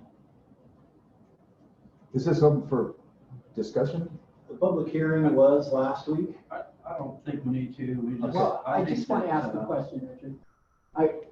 Is this, you had told me you're not going to be building any extra cabins. Is that true? We're taking what we have, right, and moving forward. But you're not building any? No. We're not building anything at all. Our intent is to rent what we have. That can 3 years ago that's been run over and stomped on. So if you're not Hasn't building moved anything, forward. what is the problem? All you're looking is for like getting a license for a vacation home, correct? Mayor, is there someone speaking from the audience? Because Yeah. for those of us who are here, they weren't identified, so it's hard to tell. Alan. Can we get your last name? Krugel, Krugel. Thank you. So I'm just trying, are you looking at basically a license or? I don't understand. I don't think we need to. I think that, like you said, the public hearing's been over. You know, Mike, I know you'd like to, go on Everybody's got your emails, everybody's read them. I respect that. I think. We know exactly where you stand on it. and Right, I don't think that we need to. And I really don't want to take the council's time So on I'd this like to issue. just get this back to the council and have a discussion if we could. If anybody want to address this, what are your ideas? Well, you said that you would allow me to speak. I'm sorry, that is true. You missed the public hearing and you wrote me, and so I'm able, if you'll stand up and introduce yourself. So I think it's my Tricia, if I name is remember right. Tricia Cyber-Fence, And and I'm from Phase 1, and I was not able to be here last weekend, or last week. I listened to the meeting, and to be honest, it was very hard to understand. There was a lot of confusion. I was totally surprised when they said to send it forward, when there were so many questions unanswered. I want to go back in a little bit of history because I'm trying to heal the hurts that have happened in the past. So I'm the third longest term resident in Phase 1. We bought our home in '93. Over the years, we have seen many problems with the city and the mayors. When the gas station wanted approval to be built, they showed us a nice building with the lights way under the eaves so it would not be so obtrusive to our wonderful dark night sky. We voted on it, and instead, we got a neon gas station that can be seen from miles away. I never had curtains in my home before that station was built, and now it's a blinding nuisance that has been for years. What happened to the plans we voted on? No one's ever answered that question. Over the years, we have watched lifelong friends become enemies due to the town meetings and ideas. John Olson had a heart attack and almost died at one of the meetings. He was so upset. Most of the neighbors, myself included, have stayed away from these meetings as they couldn't tolerate verbal fighting that has gone on for years. My late husband would have made us move if he would have gotten involved. Many of us have said if we could divorce our side of the road from the town, we would. When the recent events started evolving, I decided I had to stand up and fight for my community. I swore I would never do this because I came to too many meetings. I saw too much fighting. That's why I begged neighbors to come, and they said, we will not come because we've seen the crap. Nobody listens to us. That's the feeling that most of the people have is the council doesn't listen to the residents at all, and that's not the way it should be. So Phil Mangialetto was my next door neighbor. He told me the Campbells wanted to buy a corner of his property for an access road so their friend could build a home way back in the trees behind him. Then they were going to build a home for their father, and then they were going to build a home. So he told them no many times, but they kept calling and calling. After he finally gave in, the plans changed. And the house is now being built so close to him, he might as well live in an apartment in town. He has lost his privacy. Go see for yourself and think what you would feel if you were Phil. He was never told until he went out there and said, what are you digging here for? Oh, we decided to move the house here because we don't want to cut down the trees. So he feels violated. This man lost his wife. He has been in severe depression. And he told me today, he said, I've had 15 years of peace in this valley, and now I think everybody's against me. And that's wrong. That is so wrong. So he and his son have sent letters changing their decision to vote against him now. And Maria, I know I'm going to make enemies, but I'm going to tell the truth there. You called and said you wanted to rezone the property so that you could rent the 3 cabins. I don't understand. I've been told that a variance would be just as good. We wouldn't have to do a zone change. But you said that if it was not passed, you wouldn't be able to keep your son in college and you would have to get a job. I felt like it was a total guilt trip. After they found out that I signed the letter, you sent me a text. I'm really disappointed you signed a letter against what my family is trying to do without attempting to talk to me. You totally offended my neighbor, telling her that if you had to go get a job, then what kind of freedom is that? It's not true. That's what she told me. That's what she told me. Since my husband died of cancer, I work 3 jobs, and one of them in Cedar City. I want freedom too, and not at the expense of my neighbors. The city and town council have not listened to the residents from the area that will be affected by more cabins. I am begging you to table this vote so we can have a phase 1 community meeting and discuss the impact of this. The RV vote was tabled 4 times, so I'm really happy to hear that this has been tabled. Please listen to our desires before you vote. There is a whole lot of communication problem and errors, and we don't want it. Nobody wants to, I don't want any conflict with you guys. I don't want any conflict with anybody on my side of the road. That's why most people say, I don't want to be involved. Because if I'm involved, then people are going to hate me. And this has got to stop. We have got to stop this. Think about how different it would be if it was in your backyard. If one property has changed, how many others will follow? The cabins have totally changed our lives over here. I've seen strangers walking up and down. They don't clean up their dog poop. They wander wherever they want to. The traffic is horrible. And the other night, right after the Lavercan fire, I came home about 10 o'clock at night, and there was a 6-foot-high friggin' bonfire. And I am so mad at myself that I didn't do something about that right then. I have the fire marshal's number in my phone now, and the next time I see it, I'm gonna drive down there personally, and if I have to call the cops, I will, because I'm thinking, this is my neighborhood, this is my backyard, and you don't give a flip if those fire goes out there and destroys our whole homes. And those aren't Because my they're cabins. only there. They're only, no, I'm not saying, I said they're but that's the thing is, people don't care because they're only here for the night. They could give a flip. I don't want to be judged on somebody else's. I'm just telling you what Way happened of with the managing. other counties. I'm telling you what happened with the other counties. So one of my neighbors was actually even almost run over by one of these people that are going too fast. And everybody has said to me, we do not want cabins on each end of our road. So we want to keep our residential homes safe from intruders too. So once again, I want to go back to this thing of the variance versus changing the zone. The variance evidently is something that would limit what the possible negative effects would be. So the other day when I talked to you, you said we can't say no to everything, Mr. Mayor. Well, this is something that you should say no to. Starting tonight, you can change the negative history of this town, listening to the residents who will be impacted by this. As far as I know, there were 20 residents voting against the zone change and 5 for it. If that's not overwhelming deciding factor, I don't know what it is. We need to make this place where we love and we can agree to disagree agreeably, and that we feel like town council and mayor listen to us, not make it an enemy zone like it has been for the last 27 years. Thank you. Thank you.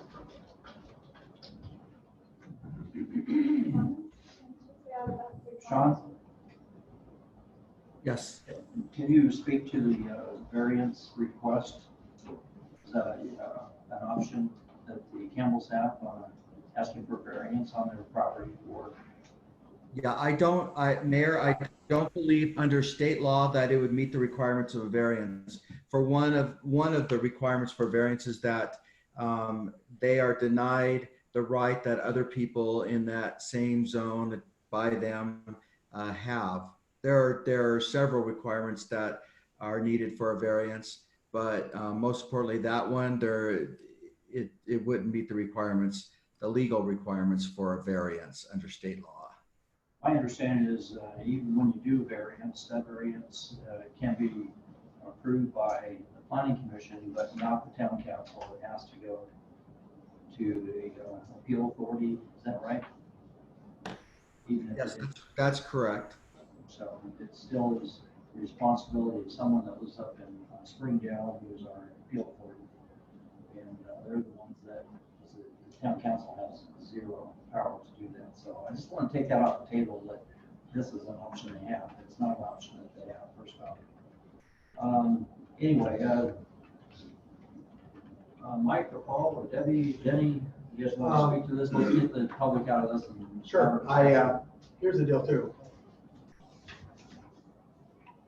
I took this position and I put my name on the ballot, and you develop a thick skin, you have to, because you're going to make some enemies, you're going to have friends. It's politics. I had no idea how divisive these can be. Let me just speak to, for example, yes, I've heard the rumors and maybe some of them may be fact of how it's been for whatever 27 years, depending on the mayor in charge and everything else. But I will say, just as a case in point, those cabins on the end of your road were from another administration. So I'm just speaking for myself and Marty and the rest of us here, that we try to mitigate that as much as we could and pull this Aaron's feet to the fire. He might have done it anyway, to make sure that there were setbacks and there was walls and there was something to mitigate with the neighbor, made the neighborhood project office an eyesore. So there's that. Tiny homes up Cedar Point, the same thing. That's a legacy that we bear from another mayor. When Aaron came and had his big spiel about putting an RV park, I think we spoke to we answered your request that not be denied. The concern I have with Robert came to me and I talked, he says, it doesn't seem like a bad idea to have 4 cabins, if it's just gonna be 4 cabins. The problem I have with it is the future. The problem I have with it, Robert, is when you pour cement, for example, cement or asphalt is forever. So let's just say you die tomorrow, or just let's say there's a family emergency, or something happens, now that zone is changed forever, and then somebody without good intentions like you can come in and say, yeah, we're gonna put those 111 on there. That's a concern. I'm not saying it's gonna stop me from going one way or the other, but it's a concern. It absolutely is. Sure. And I'm concerned about this too, as far as what the plan is for the town. We put this plan out for zones to keep order in the town. So that's my 2 cents. And I can see that. And, you know, We're gonna keep this as, just the council right now. I address, so. Because we've already heard everybody, so. Okay, good enough. Yeah, I think you want to add to the comments. I don't have anything else to add to comments really at this time. I feel like we want to do what you were saying, table and go back to having the. I just think they need to change the general map issue. Change the general map. If they're passionate about this project going through, then they'll change the map. Right. They won't. Well, in that way, we're doing it properly Because so it's, forth to go through it. Can I? no. Do we think that maybe by having phase 1 have their meeting, like maybe like a listening session like we did just for that area? And maybe they can peacefully, I think we've listened a lot to a lot of people right now. I think that right now it's, I think it comes down to, we want to approve it, we want to deny it, we want to take it back to the planning commission. And so I feel like that it's, I just don't think it's appropriate that we approve a project like this without the general plan change. And at least it kicks it back to them to decide how bad do they like this project and go from there. and what would the Robert's steps my be? friend, and I hate to do it, but it's just, the reality is if this sets precedent for other projects where someplace else in town, it says residential and we can approve some type of cabin project, let's say it's the exact same project, and the bubble right above it says that it should be residential. And I think that it's a discussion they didn't have, and I think it's important that the planning commission see it that way. It's not just a zone change, it's setting precedents for the future. I think we have to at least address that. And then at that point, we can have this discussion with people further. Do you have any comments on this, Sean? Am I missing anything here? You're muted, Sean. Hold on, we'll have to. Now we can hear you. Now we can hear you, go ahead. Okay. The only thing that I would add to that is a reminder, and that is not only do you have the broad discretion to change whatever the recommendation is from the planning commission, because they're just a recommending body, but we even clarified that even more in the law that went into effect on May 12th that says that you can also refer it back to them. If you do, you have to give them instructions on why you're referring it back to them and what you'd like to see them consider or what your concerns are on it. But you have that broad discretion to do all of that. I also would add that I think, Mayor, your comments were right on as far as the general plan goes, because of the location of the property surrounded on the general plan by a different zone, that it probably is best for the planning commission to have considered whether or not it makes sense to change that general plan. And lastly, there was a point made by someone earlier that it was adjacent to the PD for the, I forgot the name of the project now. Jepson Canyon. Jepson Canyon, thank you. that it's adjacent to that. And if that's the case, and it seems like the zone that would be in Harmony, you would say, well, it's adjacent to a PD zone, would be another PD zone, right?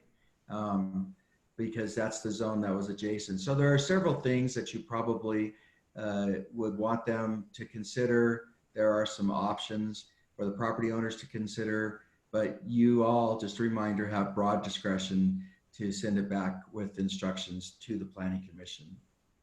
His property is located around the corner from the subdivision. It doesn't offend me so terribly, but it is surrounded by a lot of open space. He even owns some of that open space by him.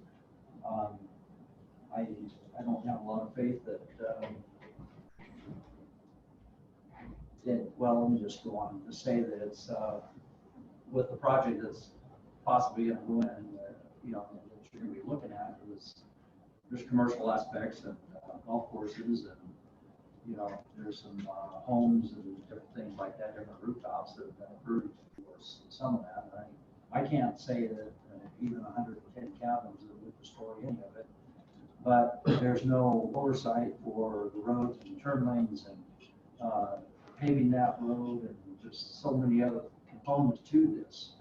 Just the fact that there's traffic is, I think, not enough of a reason to say that this isn't a valid project, because the fact is you have a whole half of the road there that goes all the way down, and a lot of that property could end up in, at least on the highway side of it, could end up being commercial property.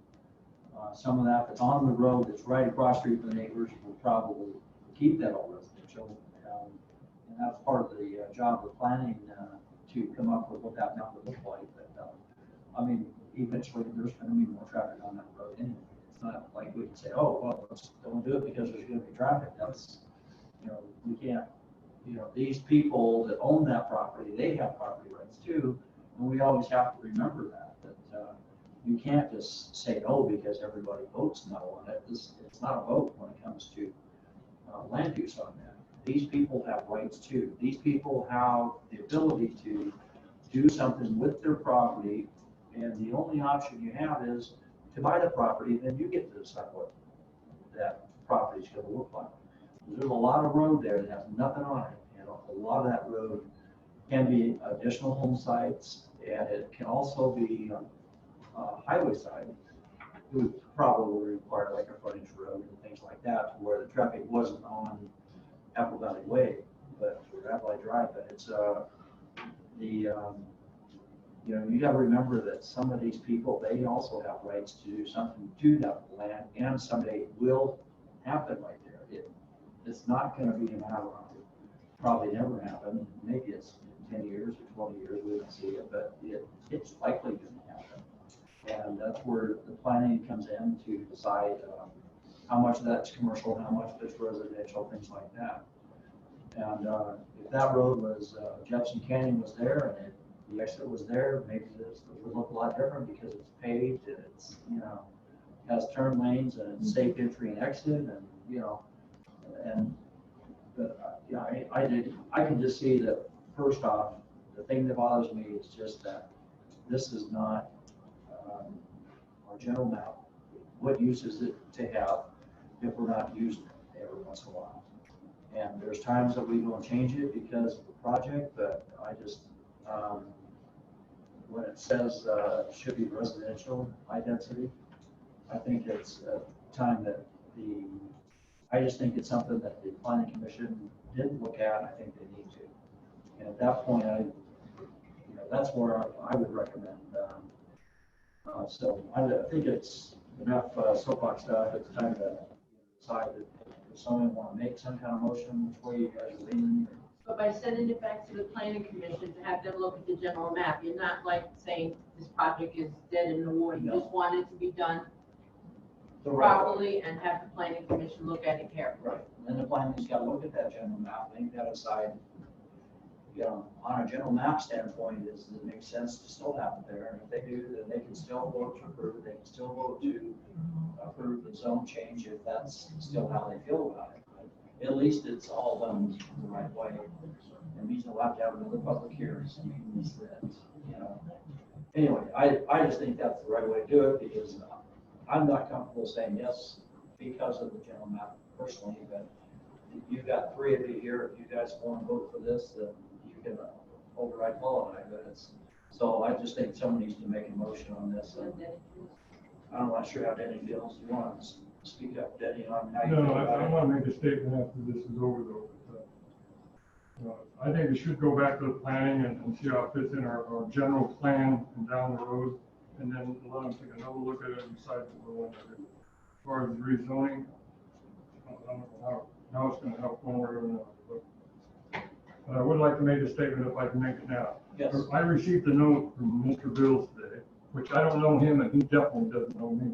And in that note, he made the statement that he knew of 1 or 2 votes that I would vote yes for this, and this is only an assumption, of course. And also that he has better things to do than teaching you and your council the importance of keeping a clean house. You want to explain that to me? What's a clean house to you, sir? Well, I can reflect, Mr. Bass, on the previous councils and the previous mayor that sat in Marty's seat, and what behavior of the council and the mayor has, and basically the terrible feelings that has been left. That particular correspondence was directed not to you. It was sent directly to Marty. So Marty shared it with you and Debbie, okay? So when I'm talking about keeping the house clean, that is making sure that things are done properly. And I have not been here 27 years, I've been here 10 years. I don't know what the problem is with the council approving 3 or 4 cabins on that piece of property that would not have a significant impact to the people that are living there. Mr. Bass, I have witnessed traffic to the point of 60 miles an hour. People almost we walk our animals on our streets, and if there was an impact study done on what traffic flow and what the impact would be to residents there, geez, I'm sure that this would be voted down immediately. And I didn't mean that to offend you or Debbie, about, your interpretation of my verbiage in my correspondence to the mayor. I basically feel obligated to ensure that someone is an oversight for this council and for this mayorship. There has been no oversight in previous administrations, and that's why we have okay, Aaron Stout, great. I was a little bit reluctant. I know, I'm just saying. Sean has a comment, I think. I think we're getting too far off the deep end. Sure. Go ahead, Sean. Go ahead, Sean. Thank you. Before you take any action, I would suggest that if you're going to make a motion to send it back for consideration to the Planning Commission, that you would probably, from what I can tell, so this, correct me if I'm wrong, but it would be the concern that this is a significant enough change to that property that's surrounded by property with a different designation on the general plan, that you think they should be considering a change to the general plan for that property if they're going to make a recommendation that it be rezoned at the owner's request. Is that correct? That's correct. That's my viewpoint anyway. I'm not sure where Debbie, Mike, and Denny are at, but that's and I just say that because, again, the law says you refer it back to them with direction on what the reason why you're referring it back to them. Okay, thank you. Well, he said that so well, I think he should make the motion. Yeah, it's not, we can copy what he said, but I just like to finish up the discussion to let Mr. Beals know that anything that I get, I share with council because I want them to know what I know.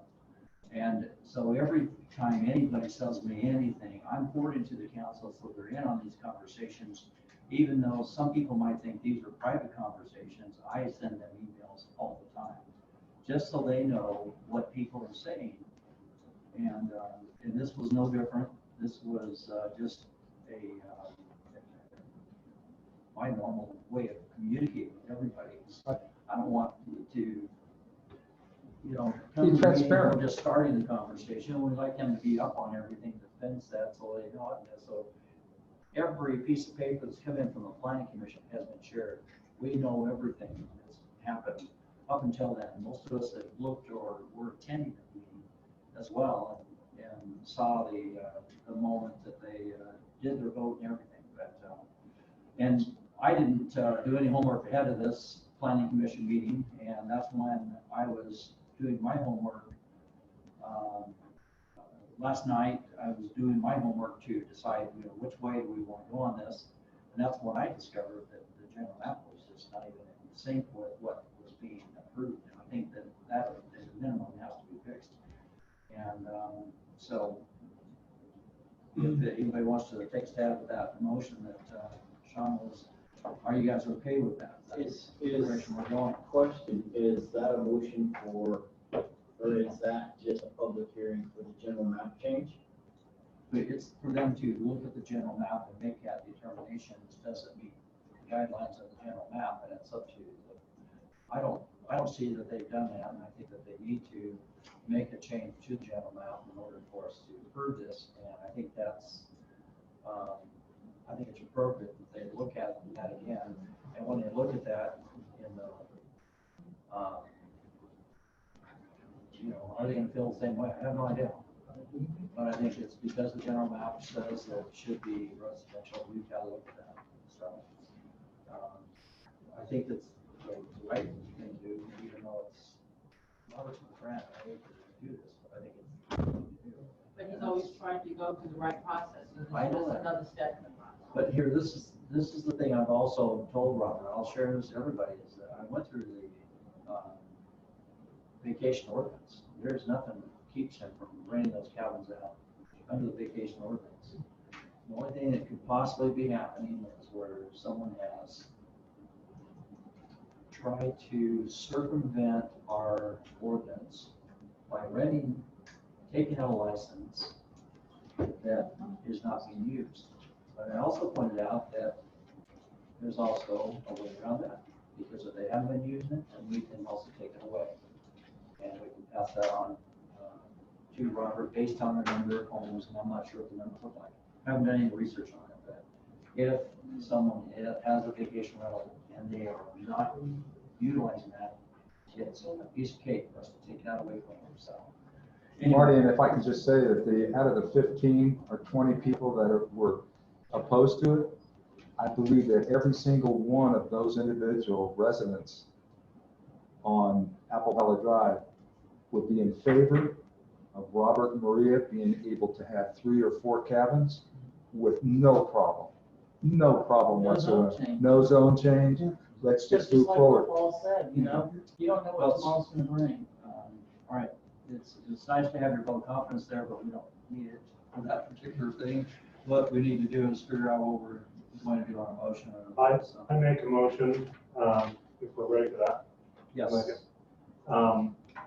That we take the application for Apple Valley 1338 H3 back to the planning commission, so that they will take into consideration and look at the general map to make a decision on whether they're going to want to change that or not, so that it fits what is being asked for tonight, and have to make that decision. Second. And vote. Aye. Aye. Aye. Aye. All right, motion carries. Sorry for that, and the good news is that we can go on vacation rental business anytime you guys want to get that item in. So, and in the meantime, we've got the public notice and so forth for that change. Item number 4 on the discussion possible action on 8.10 burning and permits. The I didn't see in here the document. Basically, what the reason this is on here is back to the municipal code, and the state charges, the state charges $1,080 fine if someone's illegally burning. When they come out to get cited for illegal burning. Internal charge, I think, is $180. And I just think that it should be the same, but I'm not seeing here where it has that. So we had this discussion and as I looked up the code, what I copied it down was the county code that our municipal code references with fire, which states that any violations of the fire ordinance is a Class C misdemeanor. Okay, so that's where the changes, then Class C, you go to where that has the, so what we're going to do is try to say it's a Class C, not Class B. It's with a,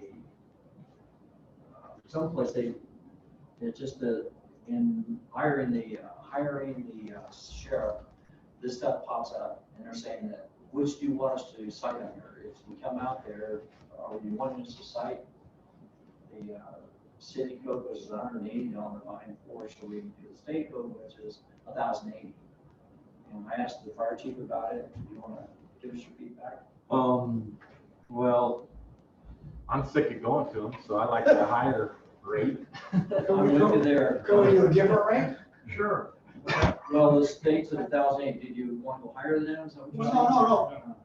Somewhere in the middle, between, what was it, 180 the city would charge? Well, we don't get much of the money anyway. We get. Well, have an pennies. impact, maybe. Out of the $1,080, we don't get pennies anyway. Right, but what I'm saying is, so it's not too terribly bad, $1,080 is a lot of money. Well, here's the deal is, the way this, when the rubber meets the road, let's say that I'm illegally burning, they've never had an issue with me, we write a citation, it goes to Rachel, she'll probably communicate with me or even the fire chief, and they might say, well, this is the first time, I don't think that we need to be so rough on them. It's like a speeding ticket, they can say, okay, we're gonna make it $150 because it's your first time. And if once their second or third offense, and so that's why it doesn't have to be a full $1,080. Because fire has that ability to say that, I get it, we wrote a ticket on this one, and half the time, it's not used the first time anyway. No. This guy goes out there and says, oh, shame on you, you shouldn't do that, but he doesn't call the sheriff the first time. It's used the second and third time, am I right? Well, yeah, I communicate with dispatch, and then if I need any assistance, like if they're being rowdy, sometimes people, I'll just give you an instance. Sometimes people won't give me their name. Some people won't give me their address because we don't have addresses on everything. And I'm sitting there with the radio saying, can I give dispatch your address, So if they start acting like that, that's when I say, I can have the sheriff out here in a minute, and then he can handle the situation. So usually by that point, they're giving me all their information and they're telling me what's going on, and then they're really wanting to not deal with anything. So I don't know how far we want to go, but yeah, on the second offense, normally when I'm talking to the sheriff, he's like, well, have they been doing this, multiple times? This is the first time you've been out there. Do you get much of that? Yeah, not second offense. It's not too much.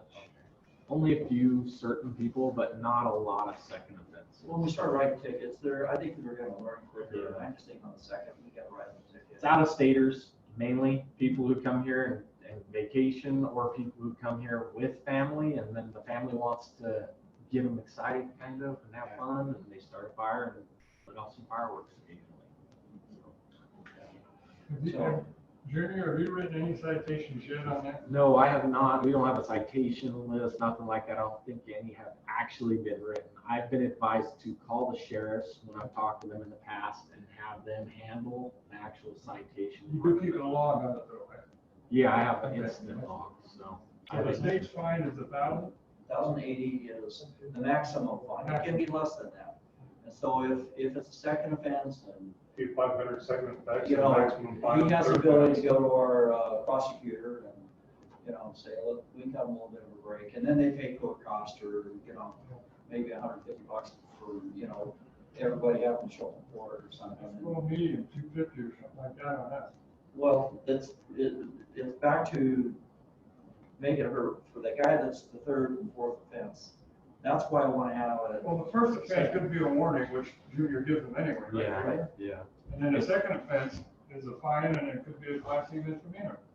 It's up to you guys, but I do what county does. So most of the time I try and adhere to their codes and everything like that. So if they tell me something, I don't go against them too often. I just because like it to be safe we as work too, with because them. they're the ones that are enforcing it. Right. Yeah, let's do that. So- I think that's a good I idea. do have to apologize. I said that was county code that we had adopted, and that's not true. That's actually our State. code as it reads. What's included in the packet.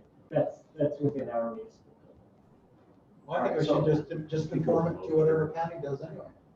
Well, and the state code is what they write the ordinance under, they said. Really?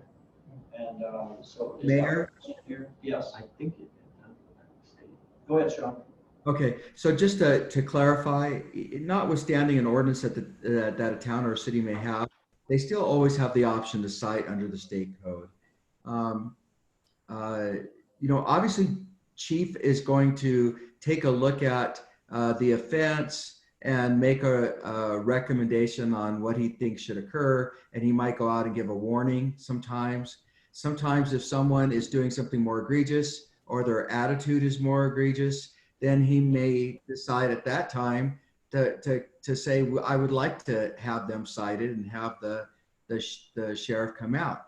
The prosecutors have prosecutorial discretion to take a look at all the circumstances and take guidance from the town on how you'd like these handled. But I can tell you that I've worked with Rachel for years. I know how she does things. The idea is to make sure justice is served. That's the idea. So, on a first offense where someone may have gotten out of hand with Junior out there and he decides they're not listening to me and we're going to cite, he could communicate that to you, communicate that to Rachel. Then we look at that and say, okay, we're going to do a plea in abeyance, which means that even though there's a $1,000 fine, we're going to ask the court to suspend all of it, all but $200 or all but $100.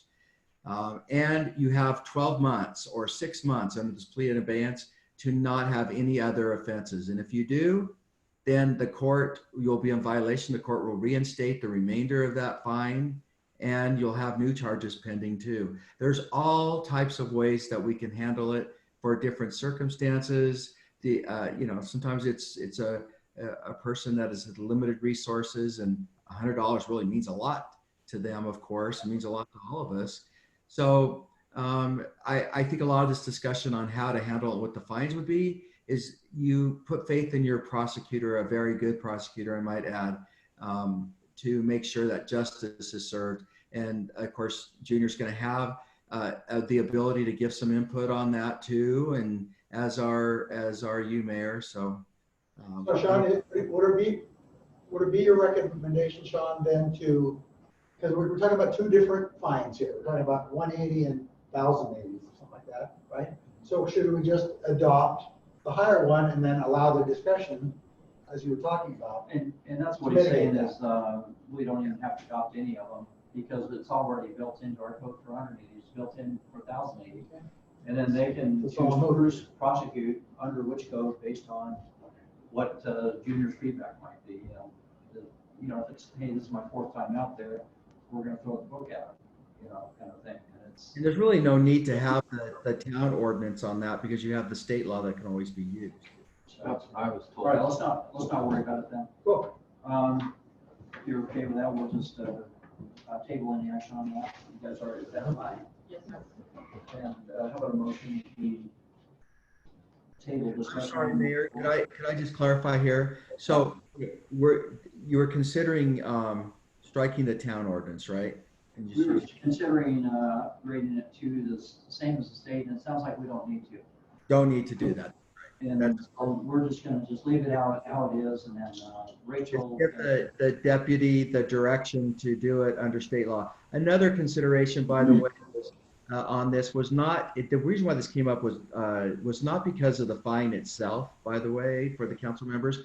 It's because the state has a system called Chorus, where they put in all of the state laws in there, and then they have to manually put in any local ordinances as well. And that's kind of a pain to do for them. So in order to simplify it, we try to just use the state law so they can just, when it comes in, the site comes in, they've already got it in the system. and it just pops up and it populates all their fields and it's done. Makes it easier. Okay. All right, so, should we take an official vote that we're going to not do any action and table this for? Yep. Or just drop it, or? Yeah, just remove it. All right, we're just going to, I'll just, motion that we don't take any action on 8.10 burning and burning permits. Second. Vote. Aye. Aye. Aye. Aye. I'm just registered that conversation. Let's go on down to fire department. Fire chief, do you have anything you'd like to share? No, we went over a decent amount of it. I am picking up some new mitigation forms that I'll be passing out to homes here probably in the next week. I should be picking those up tomorrow at the building in St. George at DNR. Also, fireworks, yeah, they're not allowed right now, so you will, depending on the situation, have the sheriff bothering you about those if you do set them off. So we had one in Cedar Point last night, which raised a good cane, I guess, out there. So Right, man, I can't blame them. So yeah, that it wasn't as crazy as I got, but anyways, I'll deal with the sheriff on that and I'll let the mayor know what's going on. I have to report, so I just got your text message. Yeah. Anyways, they so wanted the address, like we talked on. yeah, I gave it to them last night. Dispatch should have it. I think they tried to call me too, but my phone was working in the attic I was in. So, anything else? I don't really have anything to say on the roads. Everybody knows what's going on, I guess, with that. We still don't have any training going on. This COVID thing's still got everything shut down on training outside of the station. So we still are training here. I should be picking up some masks from the county also tomorrow because we're about out of masks. And we've had a few calls, not a ton of calls. So thank goodness it's been extremely dry, and the new fire restriction route also. And there's pretty much, you can't do anything outside of our city limits. So they've shut down everything pretty much. So I know a lot of us like to get out and hang out and ride bikes and stuff like that out in the sticks. So park your bike on dirt, don't park it out in the brush. That's one of the big things. And cars also, same thing. Dragging chains, anything that you think can make a spark, try not to. So that's all I got. Anybody have any questions? We're good. Thank you. Big Plains Water, do you have any? No, And code enforcement, Rich, do you have any you want to report on? Yeah. Let me come up here and get on camera. For those that are still watching on camera, I need to make a couple comments to help the code enforcement. First of all, this administration here is not the past administration. And Teresa that spoke earlier said that the reason why people don't come is because they're thinking of the past and they're not willing to move on to the future. You know, you're not going to get anywhere if you don't give this administration a chance with what they have here. And Lord knows I've dealt with the previous administration in many ways. And they're not the same. And I tell a lot of people, and a lot of people know me. For those that don't know me, we do have a code enforcer. And this house was packed tonight. There were people standing outside, and everybody was 6 foot apart. I want you to know that. And they're still here. So let's think about kind of back in the town and back in the code enforcer. And if you have a problem, you need to address it and call the town and talk to them. And if you don't want to, it's online. All code enforcements are online. I need the participation of you people out there, all 3 of you that are left. But I'm sure there's a few more. But let's try to get more involved now because it's a sad situation if I have to drag people out of the woodwork to get them to complain. If you're thinking of property values, you better think of code enforcement in the future, and you better think of showing up for the meetings, and if not, voice your concerns. I'm easier to get a hold of. That's all I'm gonna say. Rich, thanks, Rich. And roads and storm drainage. We've already talked about most of it. Mosquito abatement, Margaret? Nothing? And council, anybody else have anything you want to bring up to share? And public comments, we'll open it for public comments. No, Is Kate's anybody waiting. left that has something they want to say? Right. Kate, this is your moment, Kate. You want to unmute Kate? Any public comments? Give me a second, I'll get you unmuted. Okay. There we go. We can hear you now. You addressed when you were talking about the fireworks, you addressed my concern, but I guess what I was going to ask is if, what I was going to suggest is that maybe we hand out information that fireworks are illegal and just some information door to door. And I was just going to say I'd be willing to do that or get a group together to do that if that would help. Sounds like you guys are moving in that direction anyway, but if we can help, let us know. Like getting those to each person. Has that water bill gone up yet? Yes. Okay. Right, so we missed the water bill this month. Is it on the website?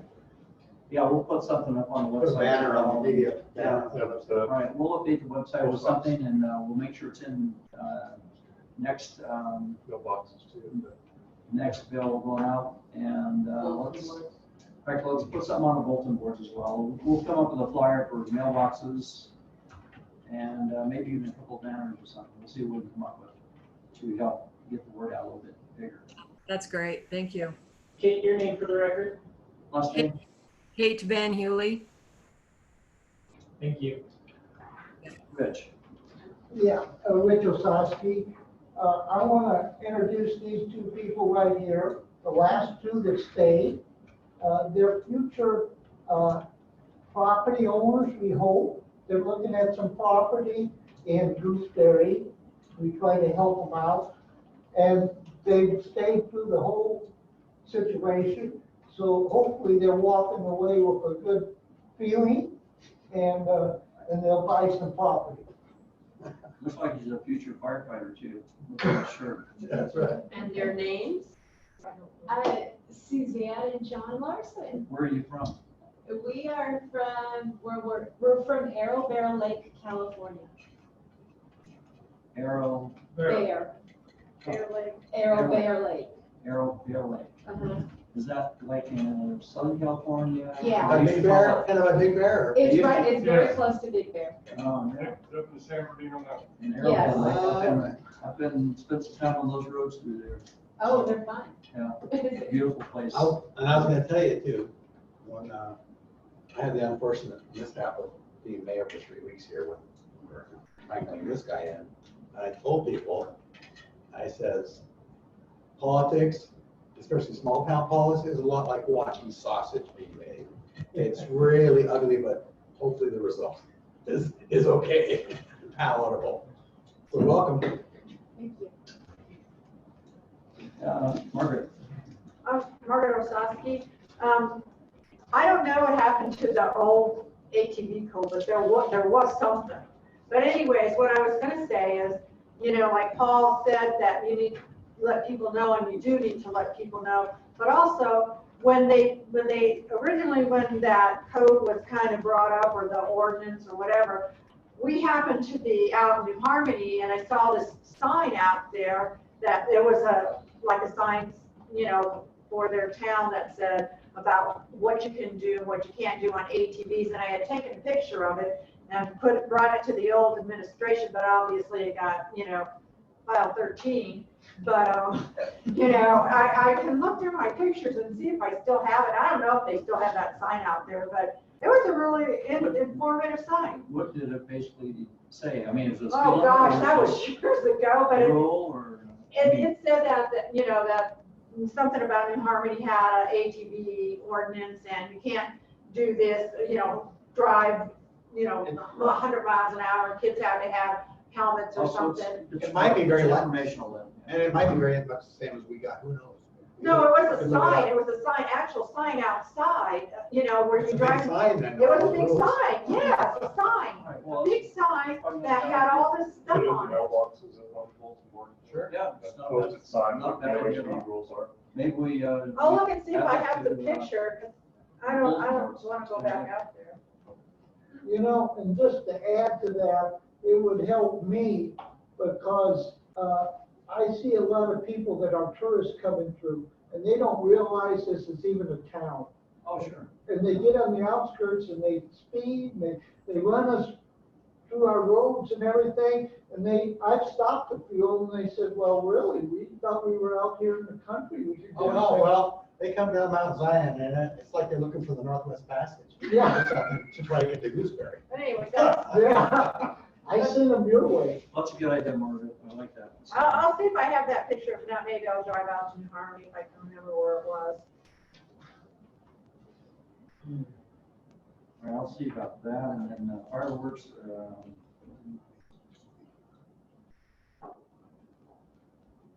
I'll figure out some kind of banner or something for firework loss. What about the ice cream social signs? Can we make banners that could just look over the ice cream social signs and Well, stick that's what I out? was thinking is, we could probably, do a couple of those. So-called signs, Maybe those fireworks A-frames, on one so we can- side, so, yeah. yeah, HOV on the other or something. We'll figure it out though. I'll see if I can get some banners out, and that would at least help get the information out there. But there actually are rules that you can't do what you want. But anyway, when we see violators, it's okay to call the sheriff on that stuff. So anyway, you have any other public comments? I think we can go ahead and, we don't have a closed session, and how about that last time? I make a motion, we adjourn tonight's meeting. Yeah, vote. Pictures and- This- Yeah.